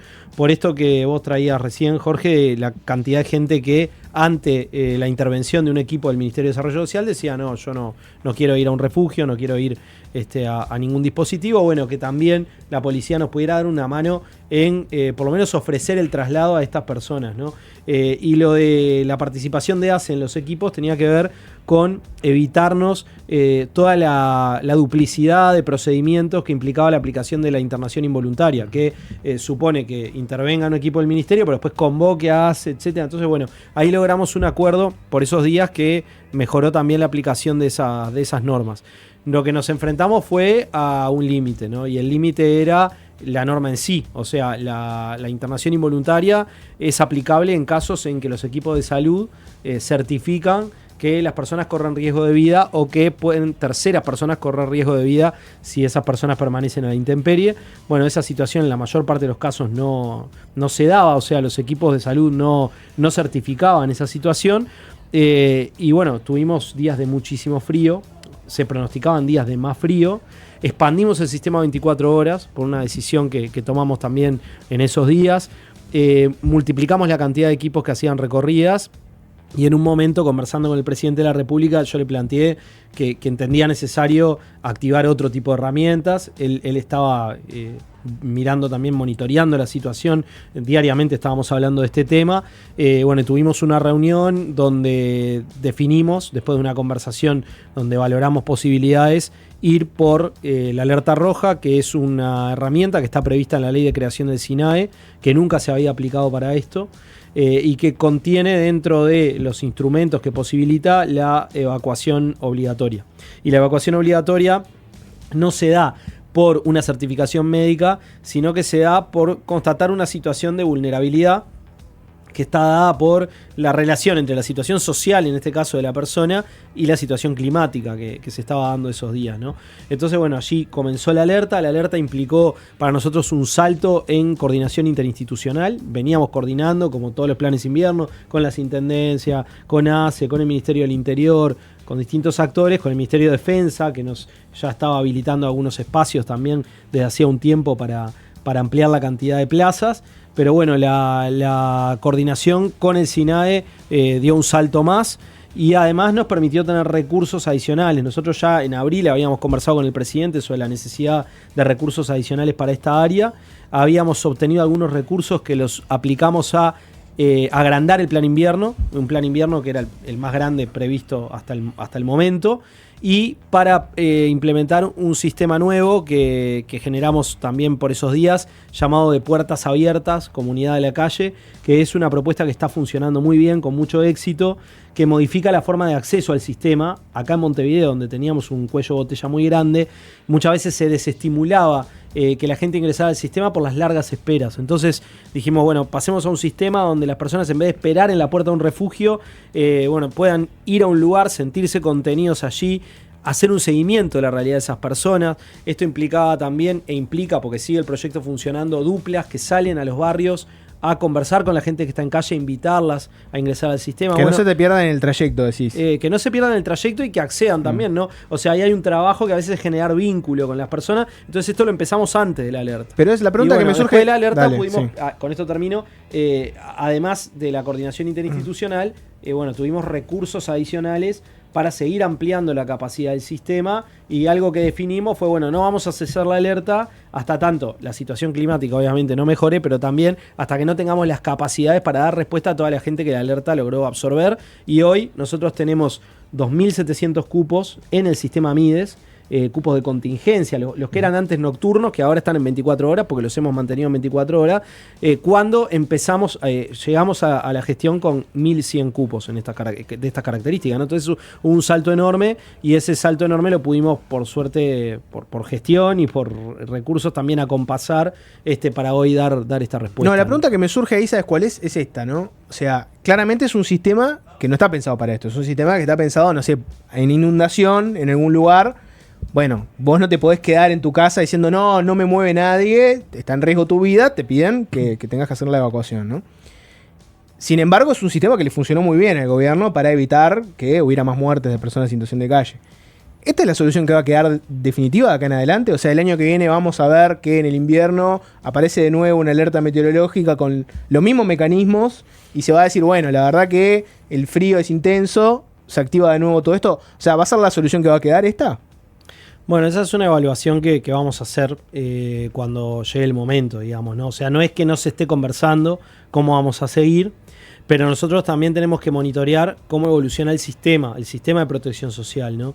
Y hoy hay que decir que la realidad no es la misma que era, porque la capacidad que tenemos también para recibir personas es mucho más grande, porque también generamos unos dispositivos híbridos que son más parecidos a un centro de evacuados, pero que son más chicos que un centro de evacuados, porque la escala del centro de evacuados es grande y eso también generó dificultades. Entonces, bueno, estamos yendo a algunas propuestas que no son un refugio en sentido estricto, se parecen más a un centro de evacuados, pero y no hay un tema, tienen también te pregunto una cosa, una escala menor. No hay un tema ahí también, porque esto creo que hay poca gente que lo plantea en el discurso público, ¿no? Porque todos entendemos que en realidad lo que hay que evitar es que mueran personas en situación de calle, seguro.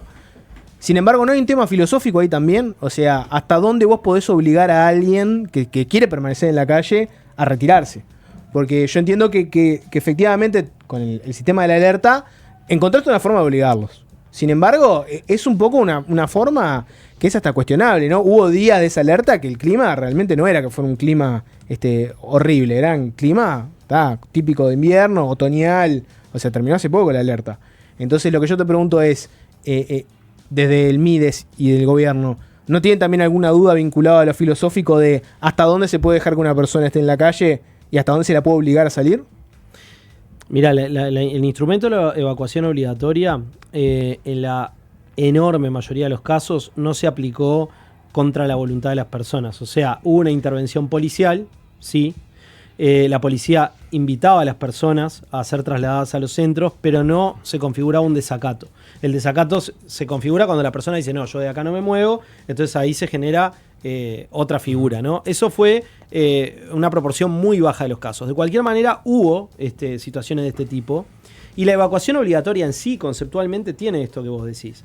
Ahora, no se aplicó de la misma manera durante todo el periodo de la alerta. Ustedes, de hecho, si ven la evolución de la cantidad de personas que pernoctaron en los centros, hay un pico máximo de alrededor de 3.000, hay un promedio de 2.700 que coincide con las plazas que tenemos ahora nosotros en el sistema, por eso decía lo de acompasar. Seguimos escalando porque queremos llegar más cerca de esos 3.000 que fue el máximo de personas que estuvieron dentro del sistema, pero hubo también momentos en que estuvo por debajo, y eso en parte se explica porque la evacuación obligatoria es obligatoria para las personas cuando la autoridad así lo define, pero no implica que el Estado tiene que evacuar en todos los casos. Evacúa en tanto constata una situación de vulnerabilidad, digamos, ¿no? O sea, a veces es que vas y la gente te dice, sí, voy.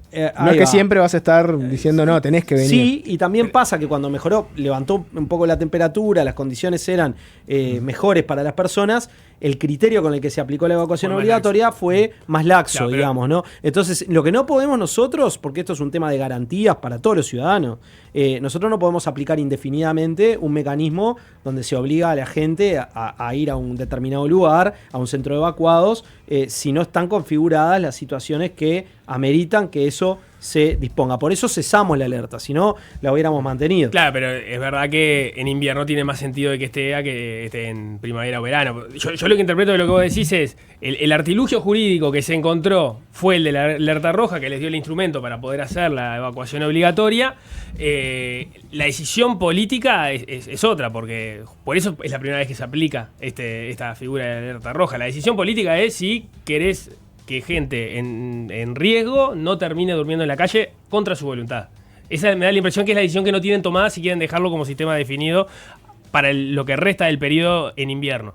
Lo que claramente no es, como te decía, una herramienta para utilizar de forma permanente. No quiere decir que en situaciones de frío extremo o durante el invierno, podría valorarse así, se vuelva a aplicar. Sí, eso es algo que no descartamos. Entiendo que está sobre la mesa, pero no han todavía tomado esa decisión política. Es algo que no estamos hoy en condiciones de afirmar, lo vamos a hacer de esta manera, porque nuestra aspiración también es que el sistema, producto de los cambios que estamos instrumentando en el sistema, necesite cada vez menos de ese tipo de herramientas. ¿Se entiende? Porque si vos tenés un sistema que es más hospitalario, que recibe a la gente de una manera más adecuada, si tenés un vínculo con las personas más permanente, como establecen estos centros puertas abiertas, con gente que sale al encuentro, que dialoga, que sabe quiénes son las personas. No es que nuestros equipos del equipo base no lo supieran, pero el sistema es diferente. Este es un sistema territorial, digamos, con una referencia territorial. Bueno, si esa lógica más comunitaria de trabajo en el tema de calle se despliega,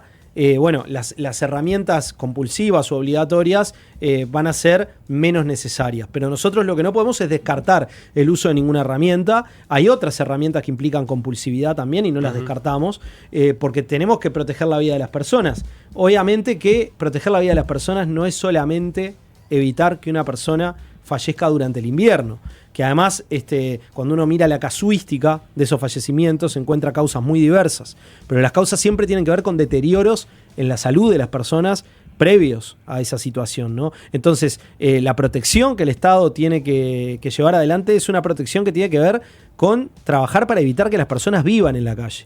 Y esto, vivir en la calle, vulnera la dignidad de las personas, nos lastima como sociedad y nosotros no lo concebimos como un derecho de las personas. Lo concebimos como algo que nos lastima, que nos interpela y que nos mueve a tratar de transformar esa realidad. No es un problema simple, no es un problema de simple abordaje. Acá se anudan muchísimas problemáticas. Más de 100 personas de las que estaban en centros evacuados accedieron a iniciar un tratamiento de rehabilitación de consumo problemático de drogas y hoy están en comunidades terapéuticas. Esto que es para nosotros hacer uso de una herramienta que ya existía en el Ministerio, que se había desarrollado, pero ampliarla y utilizar este tiempo de alerta también para seguir la realidad de las personas, su trayectoria, su situación. Para nosotros es una buena noticia porque es un paso hacia intentar salir de esa situación, ¿no? Y el Estado apoyando para que haya una salida y no solamente un pernoctar en un lugar más seguro. Muchas personas pudieron tener una cédula. Muchas personas pudieron tener una atención sanitaria que no hubieran tenido si no. Entonces, acá hay que proteger muchos derechos y es un trabajo que es de largo aliento, que es de prevención, que tiene que ver con el egreso y que también tiene que ver con la atención en situaciones de emergencia. Por lo tanto, no podemos descartar las herramientas que tienen que ver con la emergencia. Esta conversión que hicieron de los centros que eran nocturnos, ahora que quedan de 24 horas, ¿ya quedan de manera definitiva de 24 horas? Bueno, eso es algo que estamos valorando en función de una relación también entre recursos y uso de los centros. Pasa también que cuando mejora la situación climática, la gente no necesariamente permanece 24 horas adentro de un centro. Entonces, esto es una cosa que hay que ir monitoreándola, hay que ir viéndola. Nuestra concepción es que los centros de 24 horas son mejores que los centros nocturnos porque permiten que las personas puedan durante el día, aun cuando salgan, porque trabajan, porque desarrollan distintas actividades, porque quieren salir, porque las personas no están privadas de su libertad, tengan un lugar a donde volver, donde poder descansar. Entonces hicimos un pasaje masivo de todos los nocturnos a 24 horas, lo cual obviamente tiene un costo también importante. Tenemos previsto en el presupuesto un pasaje definitivo de alrededor de 600 cupos de nocturnos a 24 horas y en este momento seguimos manteniendo la totalidad de los centros nocturnos, salvo alguna excepción en algún lugar, en régimen de 24 horas porque está funcionando mejor, porque las personas que están, quienes residen allí nos dicen es mejor así. En muchos casos, lo que no descartamos que tengan que existir algunos dispositivos de otro carácter, ¿no? Me surgen dos preguntas sobre eso. Una es cómo funciona la infraestructura de centros que empezaron a funcionando como 24 horas cuando los pasan así de 1 a 24, ¿no? Si están bien como para que sean de 24 horas. Y lo otro es esto que decías, ¿cuál es el problema de que la gente eventualmente quiera salir durante el día?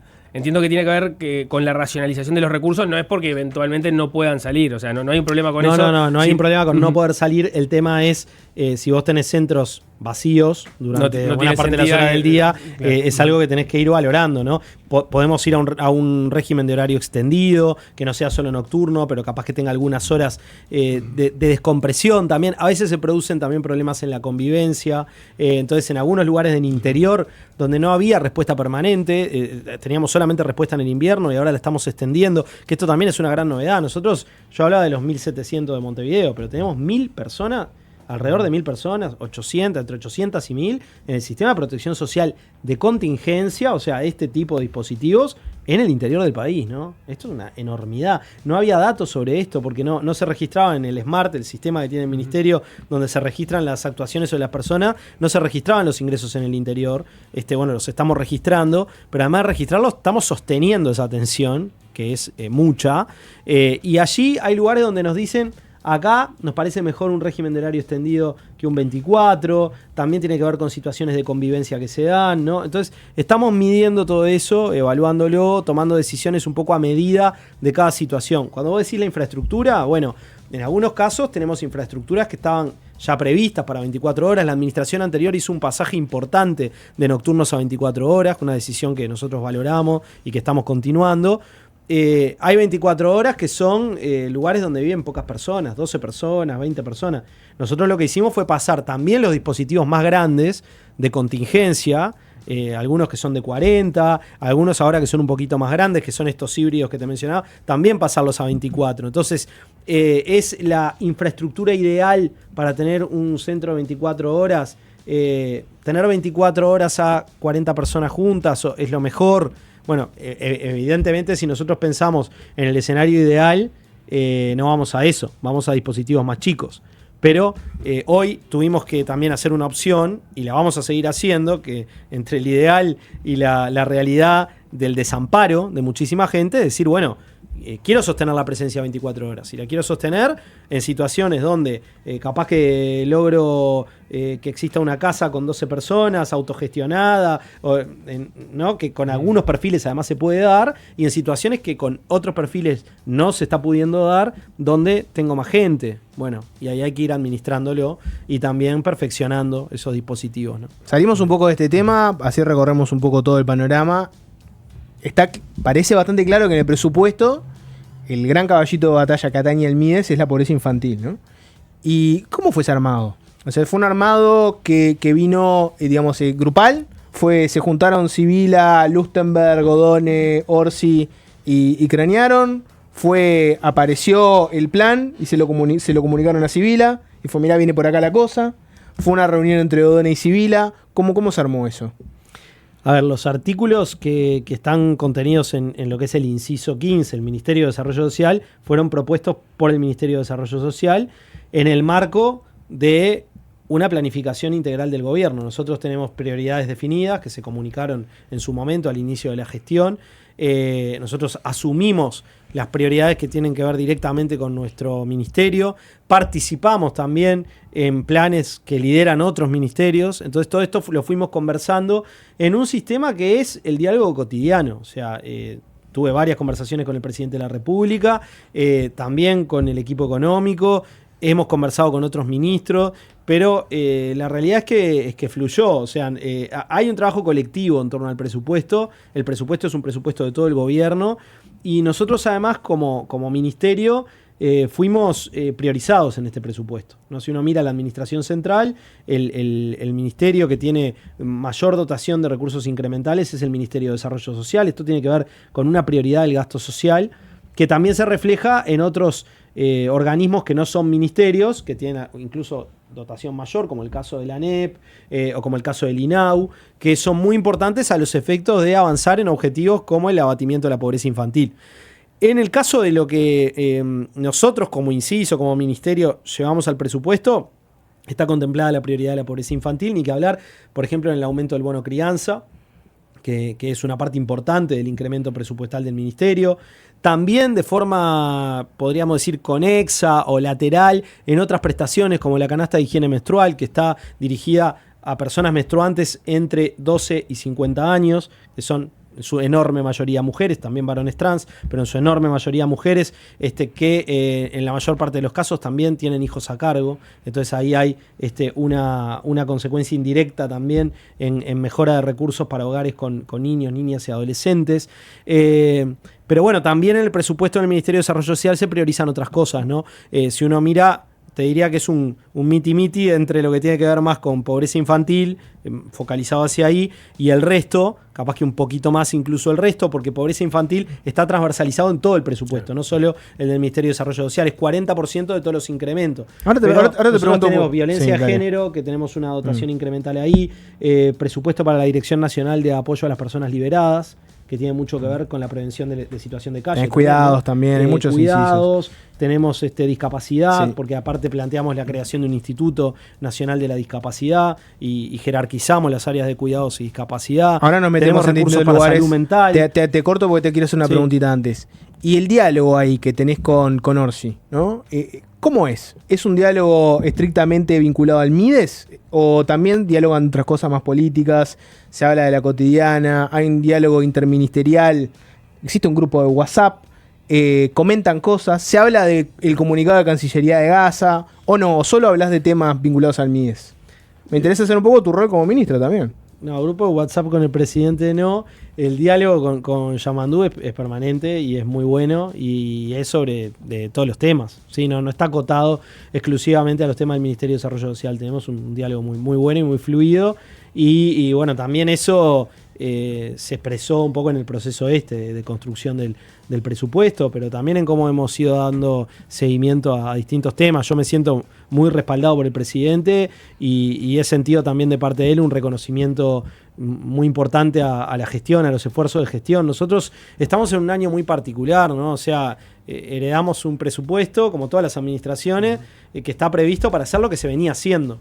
Y en ese contexto, hacer cambios de la magnitud de los que hicimos implica un esfuerzo de gestión muy grande, ¿no? Y eso, bueno, yo me he sentido muy respaldado y también he sentido que se ha valorado mucho el esfuerzo del equipo para hacer eso posible. Así que hay un diálogo permanente sobre los temas del ministerio y sobre la discusión política en general, ¿no? Y ya que mencionaste, digamos, que heredan el presupuesto, obviamente, del gobierno anterior, ¿qué mirada tenés vos sobre la gestión anterior y la base que se dejó para trabajar? Porque ahí da la impresión de que hay un tono distinto a que se da en otros ministerios, otros incisos, si hablamos en términos presupuestales, ¿no? Hay casos que son muy, muy obvios. El Ministerio del Interior tuvo una buena transición, daba la impresión, pero después empezaron la escalada entre Martinelli y Negro, que hasta estos días hemos visto los idas y vueltas. En el caso tuyo, ¿cómo ves lo que se hizo en el Ministerio de Desarrollo Social? Primero, muy buen diálogo personal con las autoridades anteriores, un diálogo que se ha mantenido además en el tiempo. En ese sentido, muy bien. Ahí hay personas que yo conocía de antes, también del Parlamento, o gente que venía de lo social y que también desde ese lugar nos habíamos encontrado. Entonces hay muy buen diálogo personal. Después, obviamente, hay miradas ideológicas de concepción en algunos temas muy diferentes. Ahora, para mí, las miradas ideológicas o las diferencias políticas y el diálogo entre las personas y el respeto a las personas son cosas que están en dimensiones diferentes, ¿no? Y de hecho, bueno, ustedes saben un poco por mi militancia anterior como parlamentario y todo, que soy de afirmaciones ideológicas, conceptuales. Vengo yo de un partido además que tiene una matriz ideológica muy fuerte, pero nunca derrapamos hacia el lugar de los ataques personales ni a simplificar la realidad en buenos y malos, ¿no? Eso no es nuestra forma. Entonces eso yo creo que ha ayudado también por los interlocutores que del otro lado de alguna manera me tocó tener. Conversamos mucho con el exministro Alejandro Sciarra al finalizar su gestión. El otro día de hecho estuvo en la inauguración del centro de Ni Silencio ni Tabú en Casaballe, porque lo invitamos porque había sido un proyecto al que le había puesto mucho corazón. ¿Con Martín Lema cómo te llevas? Me llevo bien. Yo a Martín lo conozco de la etapa del Parlamento y me llevo bien, tengo diálogo con él, también hablamos, o sea, en ese sentido, desde el punto de vista del diálogo personal, todo bien. Desde el punto de vista de la gestión, acuerdos y desacuerdos como pueden tener ellos también con la gestión actual y los van a tener, ¿no? Pero a mí no me cuesta nada reconocer o valorar cosas que creo que fueron por el buen camino, como por ejemplo la diversificación de la política en materia de calle o el pasaje de nocturnos a 24 horas. Eso no me lleva a mí a decir que la situación era ideal, idílica, no lo voy a decir ni tampoco lo afirman ellos, y la realidad es que esta situación que es explosiva, con personas en calle, no logró resolverla ningún gobierno, ¿no? Entonces eso da cuenta de la necesidad de mirar el tema además como un problema país, y cuando digo un problema país, eso también implica generar las condiciones para mirarlo así, ¿no? Entonces, en el área en la que yo estoy como ministro, no le sirve al país que nos pongamos en una batalla a ver, quién, no sé, a medir. No vas a hacer una auditoría, por ejemplo, no vas a hacer una auditoría en el MIDES. No, pero eso no tiene relación con esto. O sea, nosotros pero eso hizo ruido cuando la coalición, digamos, ganó el gobierno y pusieron como bandera hacer una auditoría en el MIDES. Te acordarás que hubo varios intentos. Bueno. Pero bueno, yo no soy de la idea de que uno tiene que retribuir las cosas del mismo modo. A mí me parece que ahí la montaña parió un ratón, digamos, porque sabemos lo que pasó con eso, pero se destina mucha energía y mucho esfuerzo a algo que en realidad es como una especie de fetichismo del instrumento, porque si yo encuentro algo que es irregular, lo tengo que denunciar y tengo que actuar sobre eso e investigar. En el caso y eso es lo que vamos a hacer si encontramos algo que es irregular, ¿no? En el caso de Uruguay Adelante, por ejemplo, en la montaña por un ratón también, o sea, hubo mucha crítica por parte del Frente Amplio de, contrataciones del gobierno anterior a esta ONG. ¿Encontraste algo irregular ahí? Bueno, eso es algo que no está vigente, ¿no? Pero lo que quiero decir es que el compromiso nuestro como funcionarios públicos y mío como ministro es que cualquier situación que advierta que puede tener algún viso de irregularidad se investiga, se denuncia, se actúa. Eso no quiere decir que me ponga por cometido a mirar lo pasado, hacer una revisión de expedientes de tiempos inmemoriales, a ver si encuentro un punto o una coma, porque de hecho no ha dado resultado en ninguna gestión esa forma de abordar el tema, y creo que es más un mensaje a la barra, de decir, vamos, que la realidad es que si hay algo que hay que investigar y que hay que denunciar, se investiga y se denuncia. Eso es así.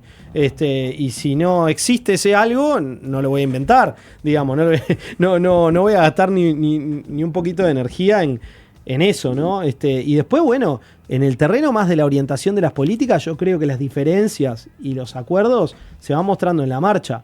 Cuando nosotros generamos algunos programas, algunas propuestas nuevas de impronta comunitaria, cuando estamos rediscutiendo el modelo de gestión territorial del ministerio, cuando repensamos la relación con los trabajadores del ministerio y con sus organizaciones representativas. Todas esas cosas son señales que tienen que ver con nuestra impronta. Cuando uno está en una responsabilidad de gobierno, también la forma en la que se traduce la ideología, la concepción, es haciendo. Una cortita ahora que mencionaste los trabajadores, perdón, Nico, que me meto ahí, ¿no? Porque llegaron muchos mensajes vinculados a este tema, así que te lo traigo sobre la mesa. Vos hablaste de la relación con los trabajadores. Estoy leyendo una nota en el portal del PIT-CNT, que es de junio de este año, que se titula Precarización laboral y abandono en los refugios del MIDES. Y lo que plantea esta nota es que hay pocos técnicos, que hay sueldos que no se pagan en fecha, y lo que plantea también es que hay situaciones donde hay funcionarios del MIDES y personas tercerizadas que trabajan, digamos, los dos codo a codo, muchas veces cumpliendo las mismas funciones, pero hay como una inequidad en la que tenés a unos que son tercerizados y el día de mañana su contrato puede terminar y otros que son funcionarios. ¿Han cambiado en algo la situación con los refugios y los trabajadores de los refugios? Hay un diálogo permanente. Yo, si te dijera acá que todos los problemas derivados de los convenios que existen con organizaciones de la sociedad civil se resolvieron, te estaría diciendo algo que no es. ¿Hay casos donde cobran fuera de fecha, por ejemplo? Sí, hay casos en los que eso pasa y eso tiene que ver con una cadena de atrasos. Nosotros asumimos, insisto, primer año de gestión, asumimos con convenios que se vencían, por ejemplo, en el mes de abril, que todavía no se había iniciado la renovación de los convenios. Los procedimientos de la administración pública son procedimientos que tienen determinados tiempos, plazos, demora. Llevamos adelante nuevos convenios en situaciones de emergencia, donde las organizaciones acceden, por ejemplo, a iniciar la ejecución del convenio antes de que el convenio todavía esté definitivamente tramitado. O sea, trabajan antes de saber que van a cobrar. Eso trae atraso, entonces ahí hay una corresponsabilidad, si se quiere. Después, organizaciones que tienen que rendir para que se pague lo que corresponde pagar, pero eso es a rendición, obviamente, de las organizaciones y no llegan a hacerlo, entonces eso también genera retrasos, atrasos que tienen que ver con los propios procedimientos de la administración, en los que hay responsabilidad de la administración y que son sistemáticos y crónicos en la historia del ministerio. Estamos trabajando para revertir eso. A mí no me hace ninguna gracia que haya trabajadores que no cobren los primeros días del mes como a fin de mes, y que estén penando porque están un mes o 2 meses sin cobrar. Acá, obviamente, que el empleador de esos trabajadores directos es una organización de la sociedad civil, pero el Ministerio de Desarrollo Social es el que contrata a esas organizaciones. Entonces, hay problemas, obviamente, para revertir. ¿Y en el presupuesto qué hay para mejorarlo? Bueno, para empezar, más recursos para calle, que eso, y algo, ahora voy a eso, pero lo que te iba a decir que en el caso del sistema de calle, todos los refugios y centros, la atención es una atención que la realizan organizaciones de la sociedad civil, o sea, no son funcionarios del Ministerio de Desarrollo Social. Entonces, estamos hablando de 500 convenios en esa área, 500 convenios a nivel de protección social, es muchísimo, con unos desafíos de emergencia y de urgencia en la respuesta que también son enormes, y atrasos concatenados de convenios que se renuevan. Entonces, hay una gran complejidad ahí que también en términos de gestión la estamos encarando. ¿Qué hacer en el futuro y novedades respecto de esto? Bueno, algo que sucede en este presupuesto es que además de los incrementos que están previstos ahí, por ejemplo, para el tema de calle o para otros que mencioné recién, se hace un sinceramiento de la línea de base del Ministerio de Desarrollo Social. Esto puede ser un poquito técnico, sofisticado, pero el Ministerio de Desarrollo Social tenía por el presupuesto del año 2020 19.000 millones de pesos asignados por año y ejecutó en el 24 27.000 millones. Esa brecha de 8.000 millones fueron refuerzos, es decir, dinero que el Ministerio de Economía, a pedidos del Ministerio, iba dando para atender situaciones. A veces no tenés los créditos, tenés que iniciar un proyecto porque si no te queda la gente en banda, necesitas el refuerzo, no te llega el refuerzo, empezás sin tener el crédito, eso retrasa todo. Entonces ahora lo que va a pasar, si se vota este presupuesto como está, es que además de los incrementos, vamos a sincerar esa línea de base. Eso es histórico para el Ministerio de Desarrollo Social. Vivió a refuerzo de rubros desde su origen, con mucho refuerzo de rubros en esta dinámica de emergencia. Si esto se reconoce como el gasto permanente del Ministerio, vamos a poder planificar el gasto de otra manera también, ¿no? Y progresivamente estas situaciones se van a ir ordenando. Cuando uno puede planificar el gasto, gasta mejor, gasta de forma más eficiente también. Nosotros tenemos otro desafío, otro cometido ahí, que es desfragmentar el Ministerio. Tenemos un Ministerio que tiene muchas ventanitas, tenemos 10 direcciones nacionales, institutos. Bueno, ¿cómo logramos que todo esto se articula en función de las personas y de las comunidades y no de autorreproducir cada uno de esos engranajes, ¿no? Bien, tenemos que cerrar, pero te meto por lo menos una más. ¿Estás conforme con el rumbo que está llevando el gobierno? O sea, ¿ajusta las expectativas que tenías de un nuevo gobierno del Frente Amplio? Bueno, el gobierno es un gobierno que está cumpliendo paulatinamente, progresivamente, con el rumbo que definió la fuerza política a través de su programa. Me siento parte de eso. Estoy trabajando para eso, y en lo que no estoy conforme es exigirme más y exigirnos más. O sea, la disconformidad la tengo todos los días en la cotidiana de la gestión, ¿no? Cada vez quiero hacerlo mejor, quiero llegar a más gente, quiero poder dar respuesta a cosas que no estamos pudiendo dar respuesta. Los recursos son finitos y estamos en esa tensión permanentemente. Nadie está 100% conforme cuando está llevando adelante una gestión de la dimensión de lo que es la gestión pública o conduciendo un gobierno nacional, pero que el gobierno está mostrando a través de su presupuesto, por ejemplo, un rumbo, una orientación. Y bueno, es claro, si vos tenés 40% de los incrementales a infancia, si vos tenés 60% dirigidos a inversión social, a gasto social, si vos tenés que cuando tenés que incrementar los recursos, vas a los ingresos y a los ingresos del capital, de los sectores con mayores recursos, y no vas a los ingresos de los trabajadores o a recortar gasto. Bueno, eso es un rumbo, es una orientación, y eso no quiere decir que en todas las decisiones uno diga, bueno, lo hubiera hecho de esta manera, en las áreas en las que uno no está, ni siquiera en las áreas donde uno está y tiene que estar continuamente revisando también lo que hace. O sea, pero más allá entonces de que venís, pertenecés a un partido que tiene posiciones que no necesariamente han estado permanentemente alineadas con algunas cuestiones de gobierno, pienso, no sé, en la eventualidad de la discusión del 1%, pienso en la posición respecto a lo que está pasando en Gaza, pienso en algunas cuestiones presupuestales, no sé, la educación, por ejemplo, más allá de que ahí se puede ver que el Partido Socialista tiene énfasis que no están siendo reflejados por lo que está llevando adelante el gobierno, vos no te afiliás a la idea de malestar o no tenés malestar respecto a cómo viene el gobierno. Mirá, ahí vos nombraste algunas situaciones, sí. ¿no? Te pongo el caso del 1%, por ejemplo. ¿Estás a favor del 1%, de cobrarle el 1% al 1% más rico? Por ejemplo, el PIT-CNT plantea destinar eso a pobreza infantil. Estoy a favor de justicia distributiva, justicia tributaria y que los sectores que tienen más sean los que contribuyan a que se puedan financiar estas políticas. El 1% al 1% más rico es un concepto que colocó el partido y que se colocó internacionalmente, y acá en Uruguay lo colocó el PIT-CNT, otros actores, y la orientación o el sentido que expresa eso es algo que de manera, digamos, embrionaria el presupuesto también expresa. Cuando vos vas a las decisiones que tenés en el presupuesto sobre ingresos, estás yendo hacia ahí. Entonces, ¿eso es todo lo que el partido propone? No, el partido propone más que eso. ¿Vos lo proponés? Yo pertenezco el 1%? al Partido Socialista y las posiciones del Partido Socialista son mis posiciones. O sea que ahora, estás a favor del 1%. Yo estoy a favor de que los sectores más ricos de la sociedad sean los que contribuyan a sostener, y por un tema de justicia distributiva y por un tema de necesidades del país, los recursos que el país necesita para estas políticas tan importantes. El instrumento, lo dice el Partido Socialista y lo digo yo, así está escrito en nuestras declaraciones, el instrumento es una discusión, está abierto. ¿El instrumento es lo que está previsto en el presupuesto? Sí. ¿Y podemos ir a más? Bueno, para eso tenemos un quinquenio. ¿Pero crees que hay que discutirlo? Trabajando en esa dirección. Hay que discutirlo. Hay que seguir discutiendo el tema. El presidente de la República dijo algo que yo también digo. Esta es una discusión bienvenida, es positiva. Tenemos que discutir sobre estas cosas. Una sociedad no puede no discutir sobre su política tributaria, sobre cómo distribuye sus recursos. Luego, diferencias, matices, a ver, como digo, mis posiciones son las de mi partido, son las del Partido Socialista. Me toca estar en este rol como militante, en este rol, en el Poder Ejecutivo, en un ministerio. El foco lo tengo que poner en el trabajo que tengo que hacer.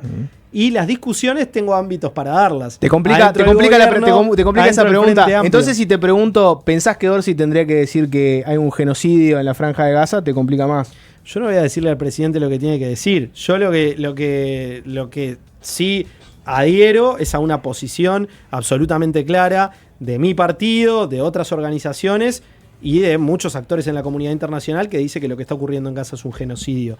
Eso no es una discusión con el presidente de la República. Se entiende, la política exterior tiene su dinámica, y el partido, yo como militante del partido también tengo ámbitos para discutir y para intercambiar respecto de los motivos por los cuales se procede de una manera o de otra, y lo que entendería el Partido Socialista, que forma parte de una coalición y un movimiento, una fuerza política plural, donde el programa de la fuerza política tampoco expresa cabalmente lo que el Partido Socialista piensa, sino que lo que el Partido Socialista piensa ha sido parte de un proceso de síntesis ahí. Bueno, tengo espacio para discutir eso y para trabajar por una concepción que la estoy tratando de llevar adelante también desde la gestión. Este modelo comunitario de implicación de la comunidad, de participación de la gente, esto de decir que los problemas sociales se resuelven colectivamente, que tenemos que hacer alianza con los actores sociales, que cada vez necesitamos más gente participando para transformar la realidad, eso a mí me enamora, me moviliza, me dan ganas de seguir, y lo estoy haciendo desde el lugar en el que estoy, y siendo parte de un gobierno que está trabajando en esa dirección, que es la dirección del programa del Frente Amplio. No nos da el tiempo para todo, Gonzalo Sibila, gracias por haber venido. Quedó esta en el tintero que es medio random. Miren este mensaje de la gente, ¿no? Medio random. Pregúntenle algún día por el Papa Francisco. En ocasión de su muerte, él hizo un posteo que me resultó, como católico practicante que soy, completamente conmovedor, ¿no? ¿Te dolió la muerte de Francisco? Sí, pero para mí un referente absoluto. Yo, tengo una formación cristiana, soy cristiano, y el testimonio de Francisco y los temas que colocó en la agenda pública global con una valentía tremenda, y sí, siempre me conmovió mucho, y me conmovió mucho también su muerte. Otro día hacemos un especial de Francisco y te invitamos para que vengas a hablar del Papa Francisco. Gonzalo Sibila, ministro de Desarrollo Social, gracias por venir. Gracias por invitarme. Muchas gracias.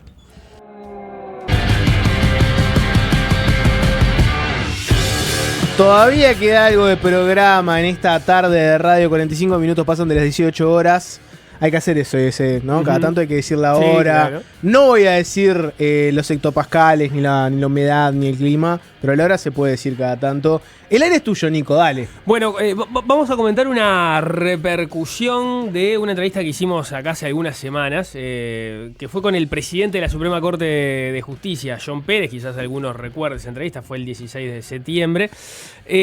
Básicamente el tema de la entrevista era el presupuesto y los magros recursos que estaba recibiendo la Suprema Corte de Justicia en relación a las expectativas que tenían.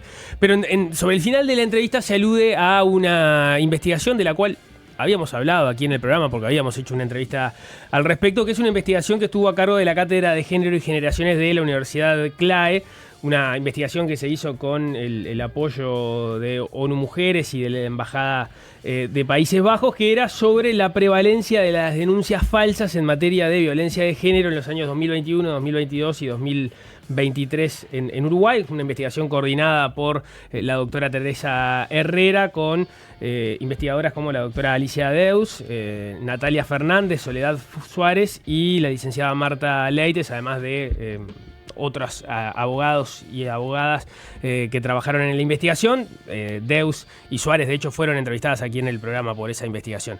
La cuestión fue que cuando aludimos a esa investigación, de una forma más escueta, en relación a las entrevistadas que habíamos tenido en el programa, la pregunta básicamente era qué le había parecido a John Pérez, presidente de la Suprema Corte, esa investigación que abordaba el tema de las presuntas denuncias falsas que hay por temas de género, violencia de género.